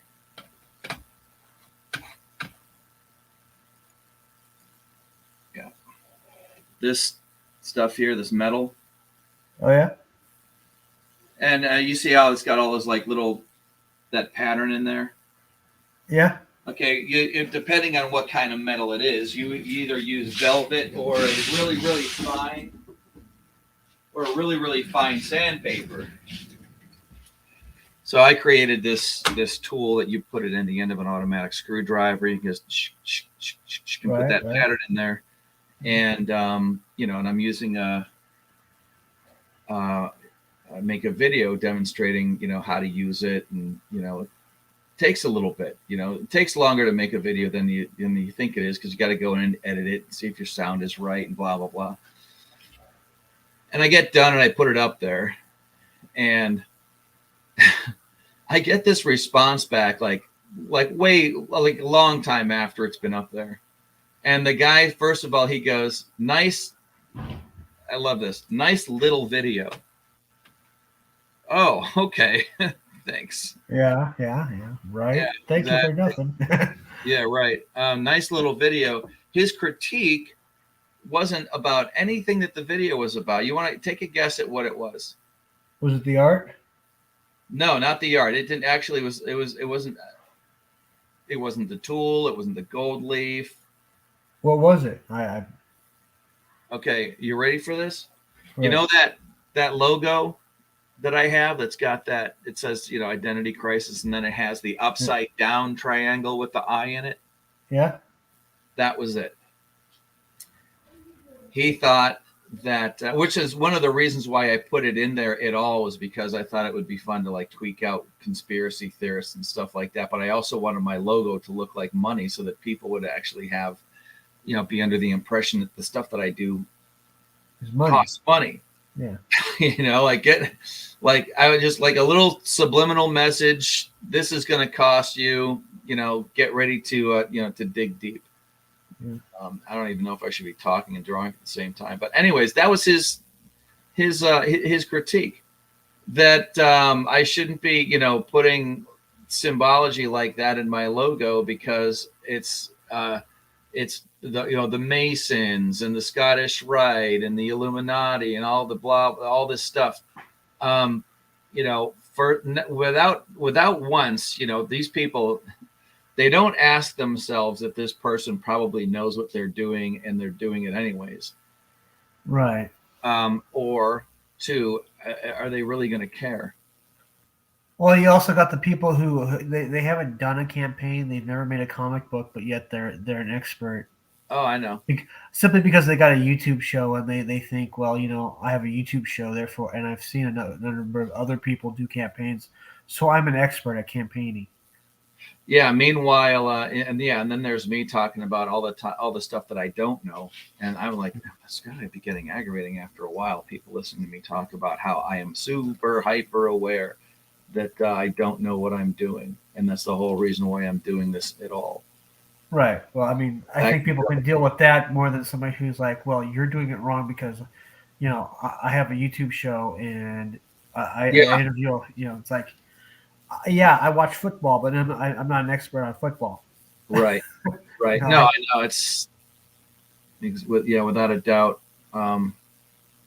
Yeah. Yeah, no, I know what you mean. I've never voted before, but I know that I'm right about this Biden guy for sure because I watch CNN. Yeah. Or was it better. We've all seen cop dramas. Does that mean we can be police officers now? Well, I could. I carry concealed every day, so that makes me an expert. Yeah, it makes you top cop. It does. It makes me tough. It does totally. Now, do I want to get into a fight with that person? Of course, the first thing I look at is whether they're printing or not. You know what I mean? I look at their hips, look at their pockets. Is there anything in there that looks like they're carrying a gun too? No, thanks. We both have the same chess pieces in this game. Let's just be men and go on about our separate ways. God, what am I doing with this mouth? Well, everybody, the old saying, everybody opinions are like assholes. Everybody's got one, and they usually smell. They usually stink. Yeah. Yeah. So I got my first time putting together a comic book. They were all like, I think I was told that it wouldn't work because I'm not doing it right. Yeah, Geddy Lee's girlfriend told him he was never going to be a rock and roll star because his voice didn't sound right. If you know who I'm talking about. Yeah. I don't know if you. Yeah. Okay. Good. I can never remember how old the people are that I've talked to in the past. So but yeah, that happens a lot. I'm not saying that you're Geddy Lee. No, but I just that's why I like to refer to it as it's garage. It's very garage band. It's very raw. It's very new. And one of the attractive things about that is if you have the balls to carry on, the next one's going to look better, and the next one's going to look better. I was thinking about that today on the way back from that pinstripe job. Like, I remember doing like a 4-page thing when I was in, junior high school of these characters that might as well have just been called the X-Men, because I didn't have the imagination to do something wholly unique, in freaking junior high school. Right. But man, let's see what this looks like. Yeah, it looks like he either got punched in the eye or that's just a wince. I know I wanted to make it a little bit more expressive and ugly. I don't want there to be I don't want to put stray cat, homeless cat eyes on this guy, because he doesn't deserve any sympathy from the audience. Right. Well, you can have him looking at out the corner of his eye, like, what the hell? Who the hell's behind me? Well, he knows because he was on top of him in the previous panel. Oh, okay. Yeah. Well, I'd say he should have that look that says, "Oh man, I done fucked up." Yeah. Yeah. This is Mikey, Mama Mikey. Was he stutter? Yeah. Because again in the previous panel, he was very much surprised by our friend Meathook. He came jumping out of a fire escape on top of him. First thing that happened was he took out a floodlight with one of those hooks. The alley went dark. Mikey seems like the type of guy who's a putz. He is basically just watching the door of this bad lair here. What is inside is a part of a sex trafficking ring. So we really don't care much about Mikey at all. Of course not. But like I said, just the fact that he seems like a bumbling. He seems like the kind of, is he like a bad guy? He's a bad guy. Yeah, he's a bad guy. He's a low-level bad guy, just like this dork. The first thing that happens whenever they walk into this room here, they basically are walking in from the outside, and the question is, who else is in here? And right after that, he hears the toilet flush. The door opens, and the guy is like, "Hey, Mikey, what's going on? I heard some sound outside." So is he gonna have Mikey draw him out so he can like just totally fuck him up?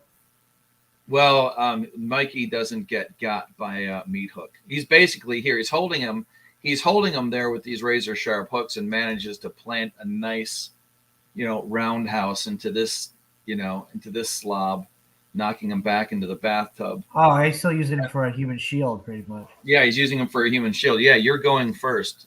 Yeah, because anybody that starts, any ruckus is going to have to go through you. And I have a razor sharp hook around your balls. Try anything funny, and you're either going to die or get castrated. So move along. Castrato.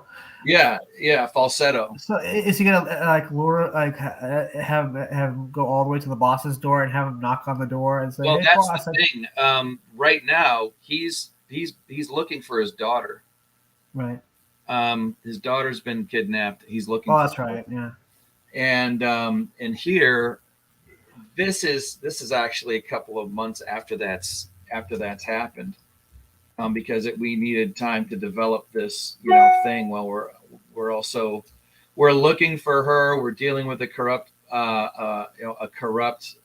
police force, not just law enforcement, but like local and state legislatures, construction companies. There's a lot of people in on this thing, and what's one of the things is how deep, not just how deep it is, but how wide it is, and why it is that nothing's being done is because of all the people that are actually in on this. So it's being protected by a lot of people with the means to do so.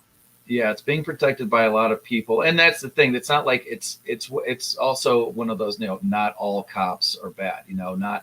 Not all. Not everybody is, a total depraved, lunatic. But yeah, I don't know. It's while I'm working on this, I got to figure out where the light's coming from and all that stuff. But I'm probably going to have to hang this up in a couple of minutes because at some point I know they're going to come back, and I got to be ready to go. Okay, that's cool. Yeah, I mean, I have to get on again, anyways. I mean, I'm not going to bother to have a YouTube channel and not actually stream, no matter who's on or who's off. Yep. So I don't know. I mean, I don't want him to look like he's in blackface, but I do need to stay consistent with where the light's coming from. See, like when you're inking stuff or like when you're drawing stuff, I know there's got to be a difference between knowing that it's colored and knowing that it isn't going to be colored. Well, I mean, I sketch out the storyboards, but I mean, the artists that I hire do the drawing and the inking. Right. But that's what I mean, specifically what I mean there. Like yours is going to be black and white still. The second. Yeah. So, knowing that that's the case, I would imagine it's a different animal. There's a lot of blacks that get used, and like all this back here I might want to just keep all that black. It's, or put some sort of a pattern in there. Yeah. I'm I'm not for sure. I'd like to get on one of those streams where the artwork is being critiqued.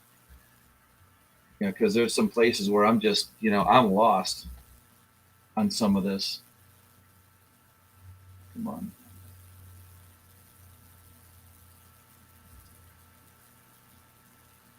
Yeah, it's not terrible. Am I even using the page the right way? Well, I'm getting trimmed up here. I'm spending a lot of time on something that's going to get trimmed off. something like that, like the blade, the edge of the blade right there is going to get trimmed off. I think part of his face and his chin, probably. Yeah. So I mean, there's two things. Don't bother worrying about that. And what about the top of his head too? Both characters. That's well, that's still the live. That's still the live area. Oh yeah, right. But yeah, I can. I want this one. I mean, I can still. That's a great thing about digital. I can take all this and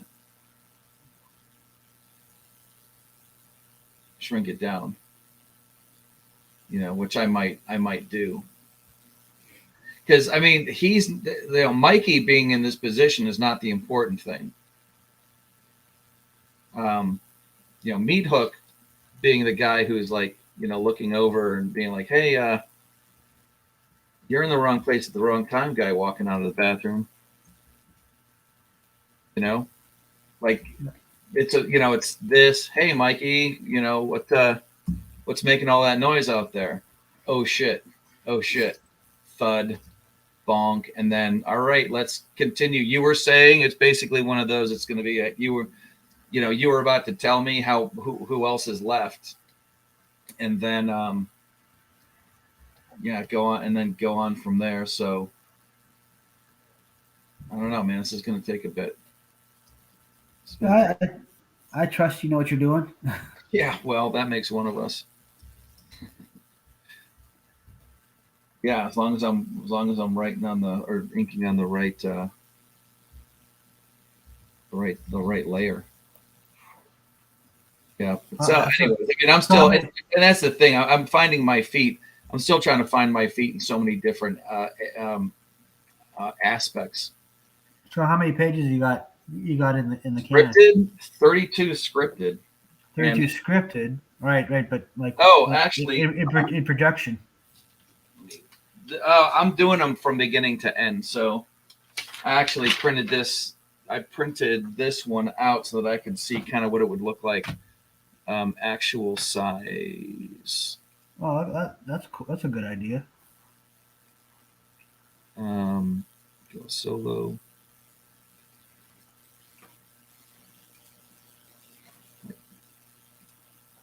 Is it gonna let me do that?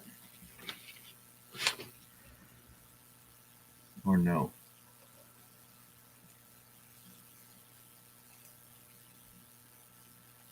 There. Yeah. See, that's Mikey down there getting jumped. Oh, hey, that's rad. Yeah. And this is everything we're looking at right now is after this panel here. Oh, that came out nice. Yeah, that was on Bristol board. So, I'm trying to do a bunch of different stuff. I want to do some of it digital, some of it physical, so that I can have something to sell. And my logic there was that's the first time you ever see him with the hooks out, with the face on, with the helmet. That's like literally the first panel where he makes an appearance, where it's his whole person. He's not like obscured by weird lighting or anything like that. That's the what are you seeing? Like, what are you? I'm Batman. Oh yeah, exactly. Yeah. Who are you? I'm Vengeance. Oh, I know you. You're my neighbor. No. Yeah, no, I'm not. That's not what I mean. I mean, I'm Batman. Whoops. Yeah, my buddy was just texting me and asking me, when are we going to go see Batman? And I'm like, I have no clue, dude. I work from, I'm at home while you're working and at work while you're at home for the next, 2 weeks. Yeah, I saw the Batman. What did you think? There's stuff I liked about it and stuff I didn't care for. I keep hearing people throw in 7. Like there's, and I guess one of the things is probably going to ruin it for me because now I'll be looking for Paul Dano somewhere in the beginning of the movie.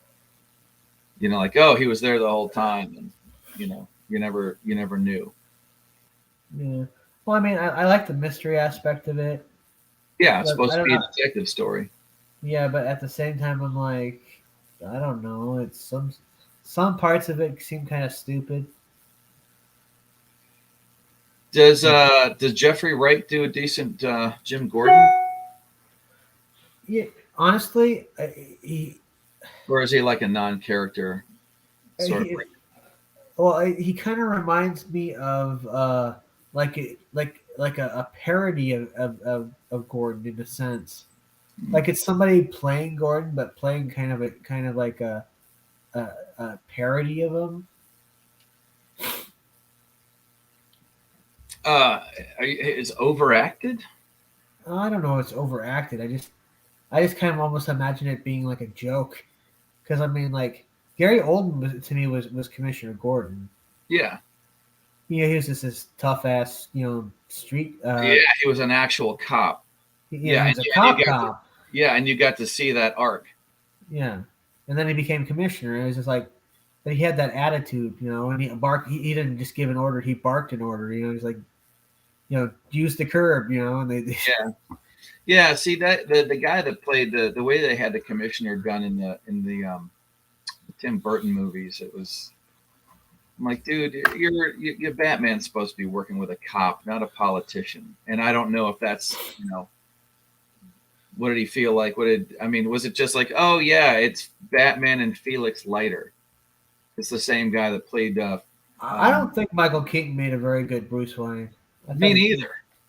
I don't know where all. I think a lot of everybody, loves Michael Keaton as Batman. Or I find that funny Bruce because, Wayne. like, I think it's nostalgic.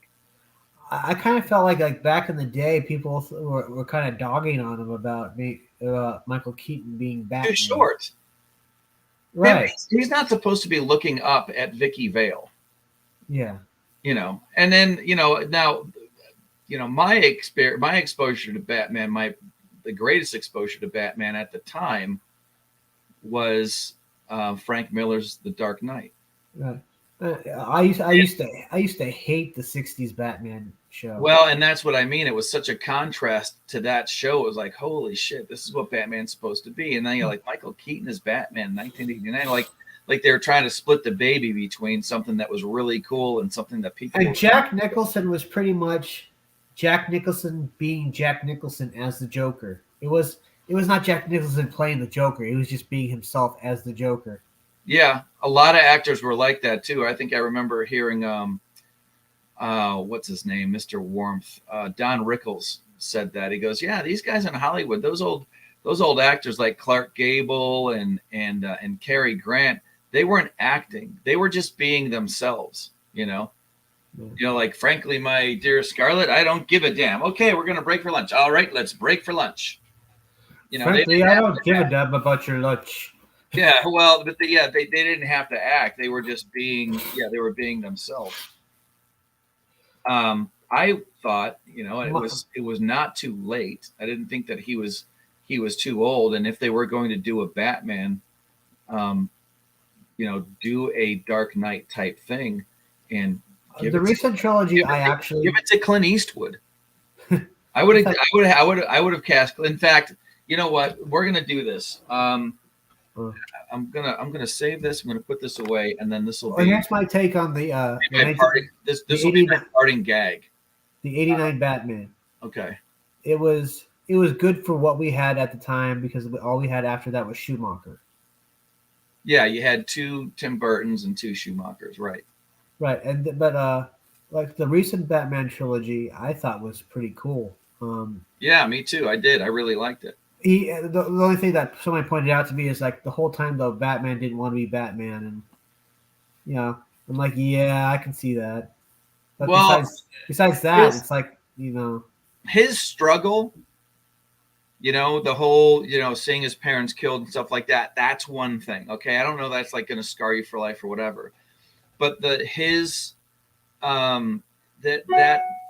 young man battle, you know, that he was having where he wants to kill the guy. He's trying to figure out, he's trying to deal with his anger and stuff like that. I could totally relate to that. And I'm telling you, so many people think that it's not a big deal. I mean, they're starting to actually wake up to it now, you know, because we're dealing with so many angry young men, especially in the urban community. When you don't have a solid father figure, a solid male role model to, you know, to kick ass in the household, you end up with a lot of angry young men. And I think that the Christian Bale character really brought that home, where he had to figure some shit out for himself.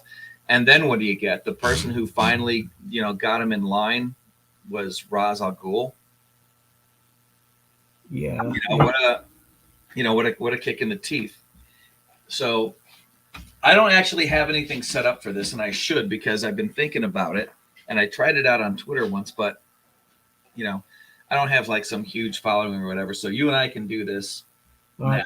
And I've been collecting some sound bites, and as I'm watching movies and stuff, and then I'll like do a screen capture and get it into my cart here.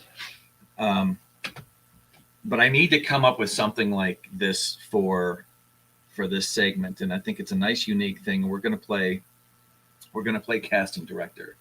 Yeah, said Dave. The end. I was gonna do that at the end.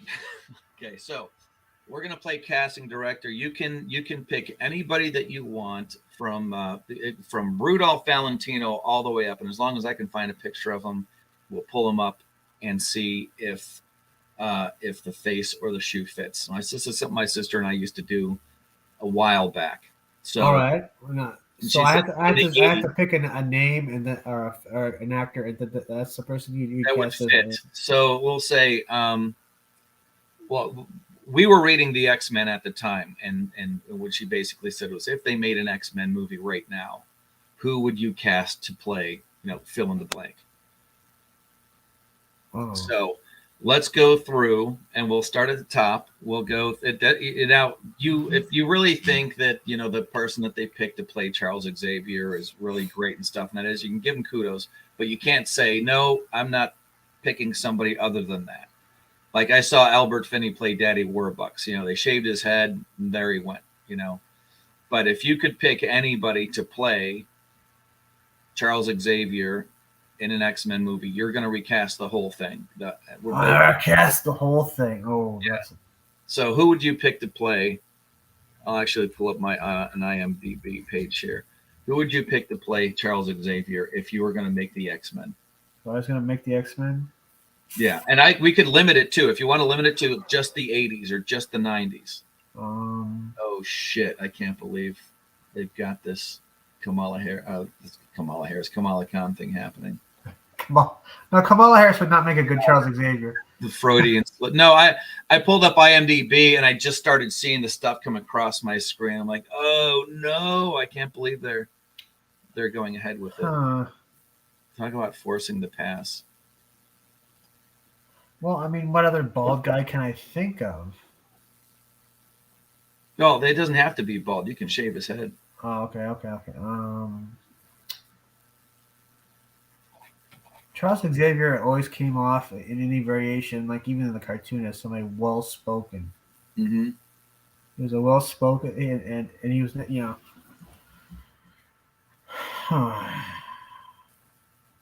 Or pick another one if you want. You know, like, well, I'll go first. Okay, I'll give you a good example. We're gonna say that this is the one that I always wanted to pick. My sister would argue with me, but I don't think so.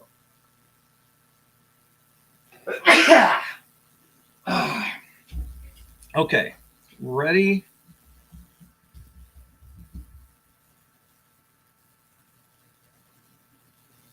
I'm going to find a better picture of him. There. That's my Wolverine. Robert Blake. Robert Blake? Robert Blake. No. No. Now he's, of course, you could pick the actor. They could be like at their prime. Okay, it doesn't have to be. Robert Blake now. But this is in cold blood. That was him. Now, but think about Wolverine as the character. The character of Wolverine, he's short. Right. He's squat now, and he's also Canadian. You don't have to, and look at all that. You think you can't do a Wolverine coif with that hair? Does it have to be a current actor, or can it be just anybody? Well, they have to be an actor. I mean, yeah. Because my Aunt Matilda would make a great Storm. I'd say I could pick two off the bat: Cyclops, Tom Cruise, Wolverine, a younger Clint Eastwood. Really? See, because Yeah. are you taking into account what the character actually looks like in the books and how they're described? Well, somebody who kind of fit the part, I think. Did I spell that wrong? Must have spelled it wrong. And I'm not going by the because there's so many people who could play like pretty much any character you want. Okay, I'm trying to go to say Marvel's Wolverine.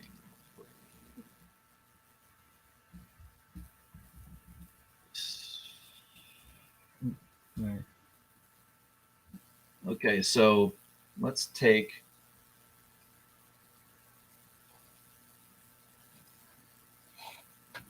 See, yeah, they're not letting me view that. I gotta change this. We'll do this one. We'll share this screen. It's bigger. Okay. These are the different costumes. Okay, but we're looking at a character who is stocky. Do you know what I mean? Oh, okay. He's sure, like, physically, Wolverine is not the tallest drink of water there is. Hugh Jackman may be, and they might be doing that for Hugh Jackman's actually taller than the Wolverine in the comic books, though. Yeah, that's what I mean. But I'm going for accuracy. When we go, like, say, Marvel, Wolverine, let's see, Wolverine. What am I looking for?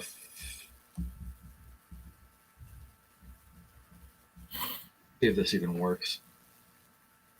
Now they're just giving me the animal. But he's short. You know what I mean? He's like probably like 5'2" or something. Right. Well, 5'2", but shorter. You know what I mean? That's one of the reasons. That's why I'm saying Robert Blake, because he is actually that. You could do a lot with that face. He's got the same color hair. I think, like, just right from there, he's a better fit. And all he has to learn how to do is how to say a boot. Yeah, what do we want to do? A boot Magneto, eh?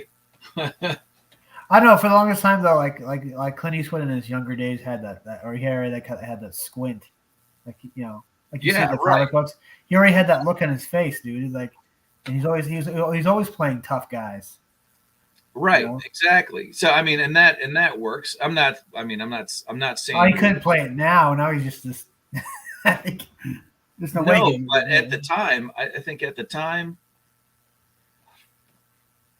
that's why I was saying, like, Batman would have been better played by Clint Eastwood because Batman is tall, and maybe Clint Eastwood doesn't doesn't buff out, but they're going to throw a rubber suit on whoever plays him anyways. Yeah. All right. So if we were going to go there, and I'm only saying this because we were playing this game when we were in the 80s. You're saying Clint Eastwood Wolverine at the prime of his career, like spaghetti Western days. Yeah. Okay, so, and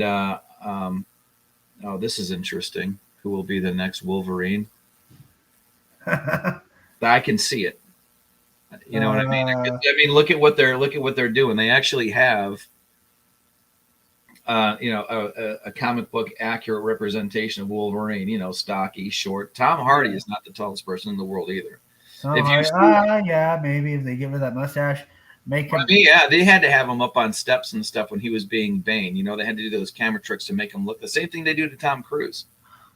In fact, I would take your two picks. I would take your pick for Cyclops and Wolverine, and I would flip them. I'd say Tom Cruise would just by height alone would make a better Wolverine than you know. But he already has that kind of like that, like I don't know, that Scott's where he's imagine him with the glasses and him being kind of like Cyclops. Yeah. Well, I mean, Cyclops is the thing about Cyclops is you don't ever see his eyes. Yeah. You know, and Tom Cruise always wearing sunglasses though. I mean, in Top Gun he had them on a lot. He had those Joe Biden aviators. Yeah. So we're in the 80s, and you know, we're playing this game. We're figuring out like who would be a good Storm, and at the time, this chick was really big. I can see it. Yeah, I can see I'm it. on, and then the other one was.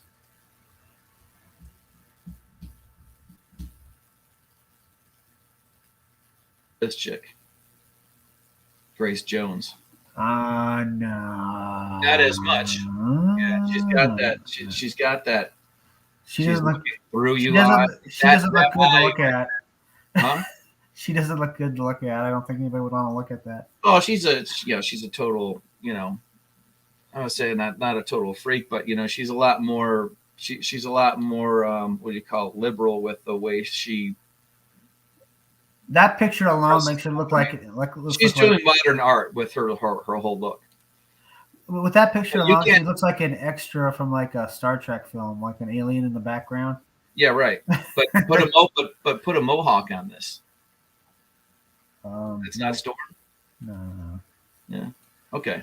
So let's see. Who else is there?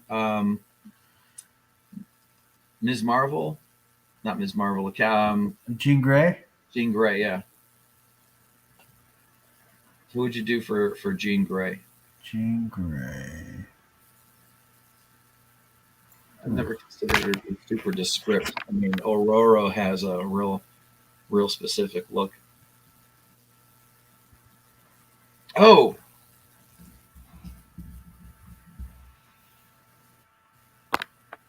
Captain Xavier. Charles Xavier, Mr. X.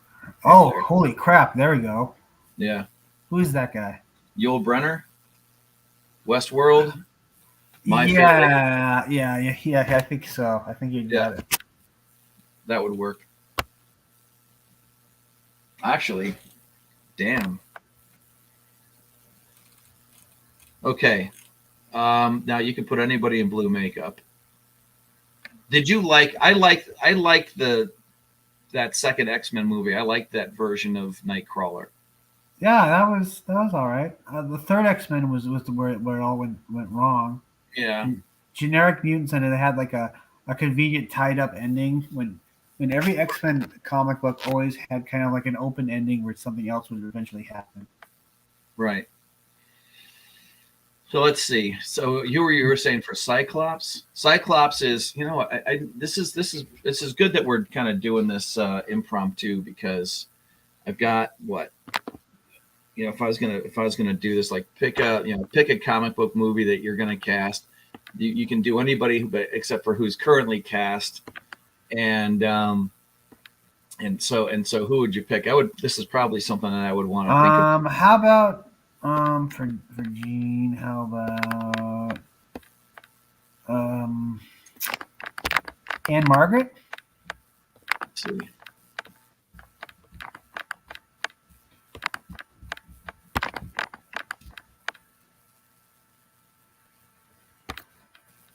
Huh.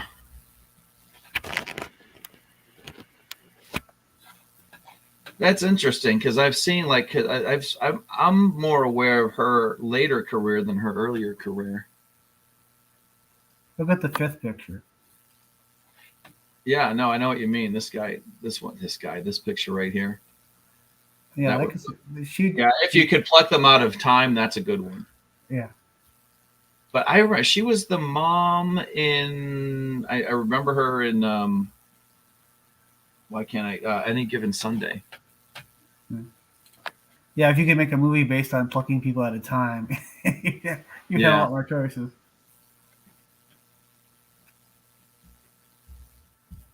All right, so let's see. This is a good one too. This is a good Jean Grey. And we're going natural red too, so that helps. Yeah, not bad. Yeah. Where did you pull this one out of? I typed in famous redheads and I kind of was looking at that. Famous redheads. Let's see what we got. Famous redheads. That's a good look. That's a good. Let's see who we got here. You know what? She is in everything, so no. And her face is a little too innocent. For some reason, I feel like, oh, you know what? I'll watch her in anything as long as it's like the Firefly version of her, where she's actually got some curves. She slimmed down past natural. Oh, What's good here? No, you might have got the best one. Now, how about this? Nope. no, oh fuck no.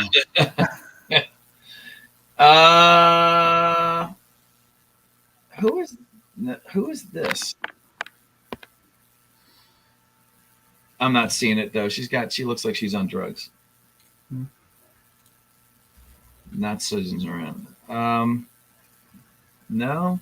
The eyes are green. Doesn't Jean Grey have green eyes? Yeah. Do they always typically do that? Green eyes, red hair? That's just poison. Telling you the truth. Yeah. Here, take that. Take that anywhere in time. I think you got the best one though. Honestly. Yeah, I think so. And Margaret's probably, you can't do better than that. All right. Who else? Okay. All right. So let's see. Who else? Nightcrawler. He's going to be kind of he's going to be slim. Oh, how about the guy who played the Scarecrow in the Tin Man miniseries? He played the Scarecrow in the Tin Man miniseries? That'd be a good choice. I can't think of the actor's name. Let me look it up.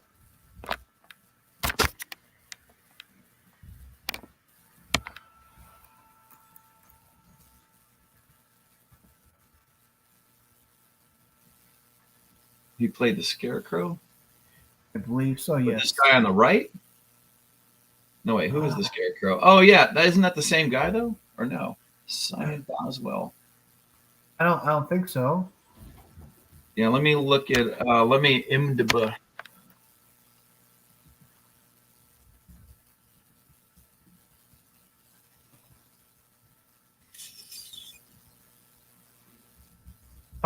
Oh, maybe that was. Come on.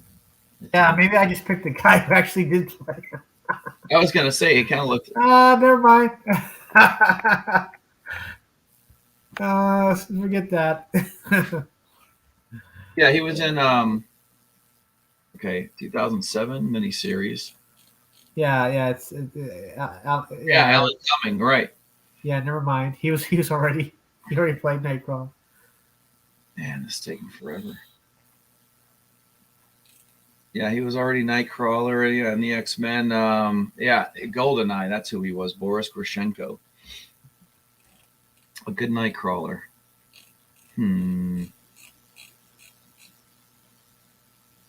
That's going to be a tough one. I mean, you can really do anything from. Let's see. How about? Oh hell, man! What? All right. What the hell is his name from was it the piano? Shit.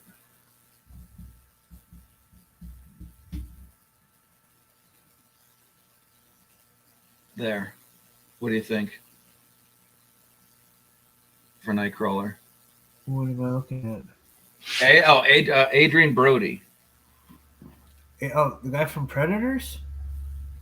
Oh, he had to bulk up for that, but he's not usually that buff.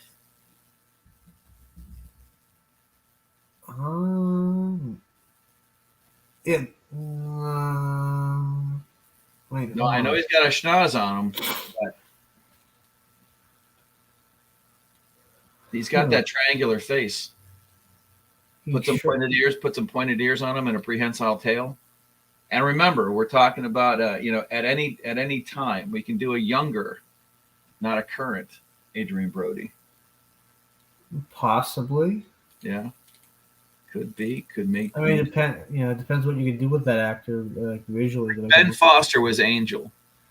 Angel is one of those tall, slender characters, and they did the exact opposite. They put a guy in there who's like short, Now, in actuality, if you're going to have a character who's able to pick himself up with winged flight, you wouldn't want to have, like, if I was creating the character to be something that made sense in the comic book, I would write him as a short person because that's less weight to lift through the air. Yeah. So in actuality, I think Ben Foster is a good choice because of that, but that's not when we usually see Angel. He's usually he's taller. He's not like super slender or anything like that, but he's like he's a taller guy. Right. Yeah, he's no what's his face? He's not Dolph Lundgren. Which we always thought would be a great Colossus. That was Dolph Lundgren as Colossus. Yes, I think that would be a great choice. Yeah, that's what we wanted when we went through our that was our Colossus right there. I must break you. Yeah, yep. And I mean, he's already got that accent down tight, so no big deal there. Yeah, that would have been great. Square jaw, like everything you need in a Colossus. That's where you find it, right there. Okay, who'd play Rogue?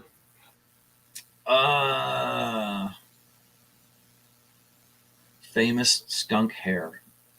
I don't know that. Rogue.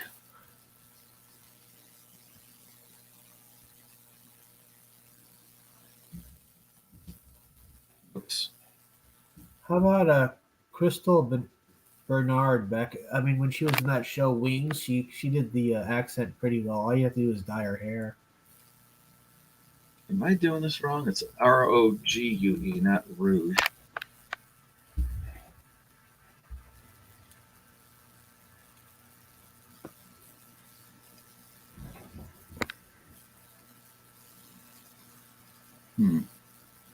Yeah, Crystal Bernard might be it. Back in like the Crystal Bernard. Yeah, in the 90s, she could have played Rogue. Just give her a dye job. There was another actress. She was in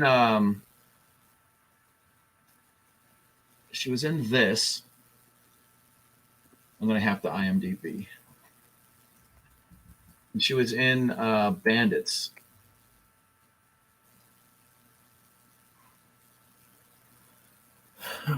If you haven't seen Hardware, though, that's a really good. Sounds like it looked like a really cool. Looked like a real cool cover.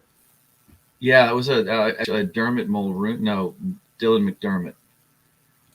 I was in it. Let's see. Stacey Travis.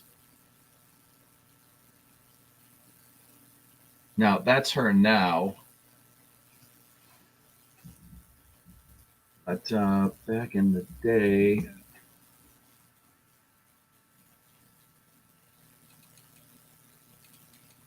she's got really big eyes, though. I'm actually not really sure exactly what it is. Maybe she might even make a better somebody else. Like I always thought, there was this one chick in. Oh, here we go. That's in Hardware, actually. And that was a pretty good movie to put to get your career started in.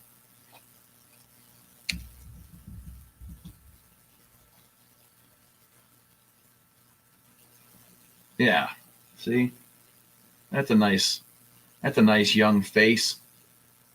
and a redhead, but I think she's pretty short too. Maybe that she'd make a good Kitty Pryde. Probably. Yeah, it might. Ooh. Uh-oh. She's in trouble. Or is she? All right. Listen, I'm gonna have to refine this a little bit more. I can hear the new dog upstairs is making noises that he doesn't usually make, so I better go and see if he's okay. All right. So you're going to be closing down here? Yeah. It's been almost 2.5 hours. I'll have to get some time to do it again, but this is one of those rare occasions where I'm like, oh my God, nobody's home. Right. Finally. Take the opportunity, right? Yeah, exactly. All right. So, man, thanks for showing up twice. Twice, that's cool. I appreciate it. Yeah, you have a good night. A good day. Yeah, you too, man. Hey, take it easy, and we'll see you on the next one. Yeah, said Dave. The end. The end. Yeah. All right. Peace. Peace.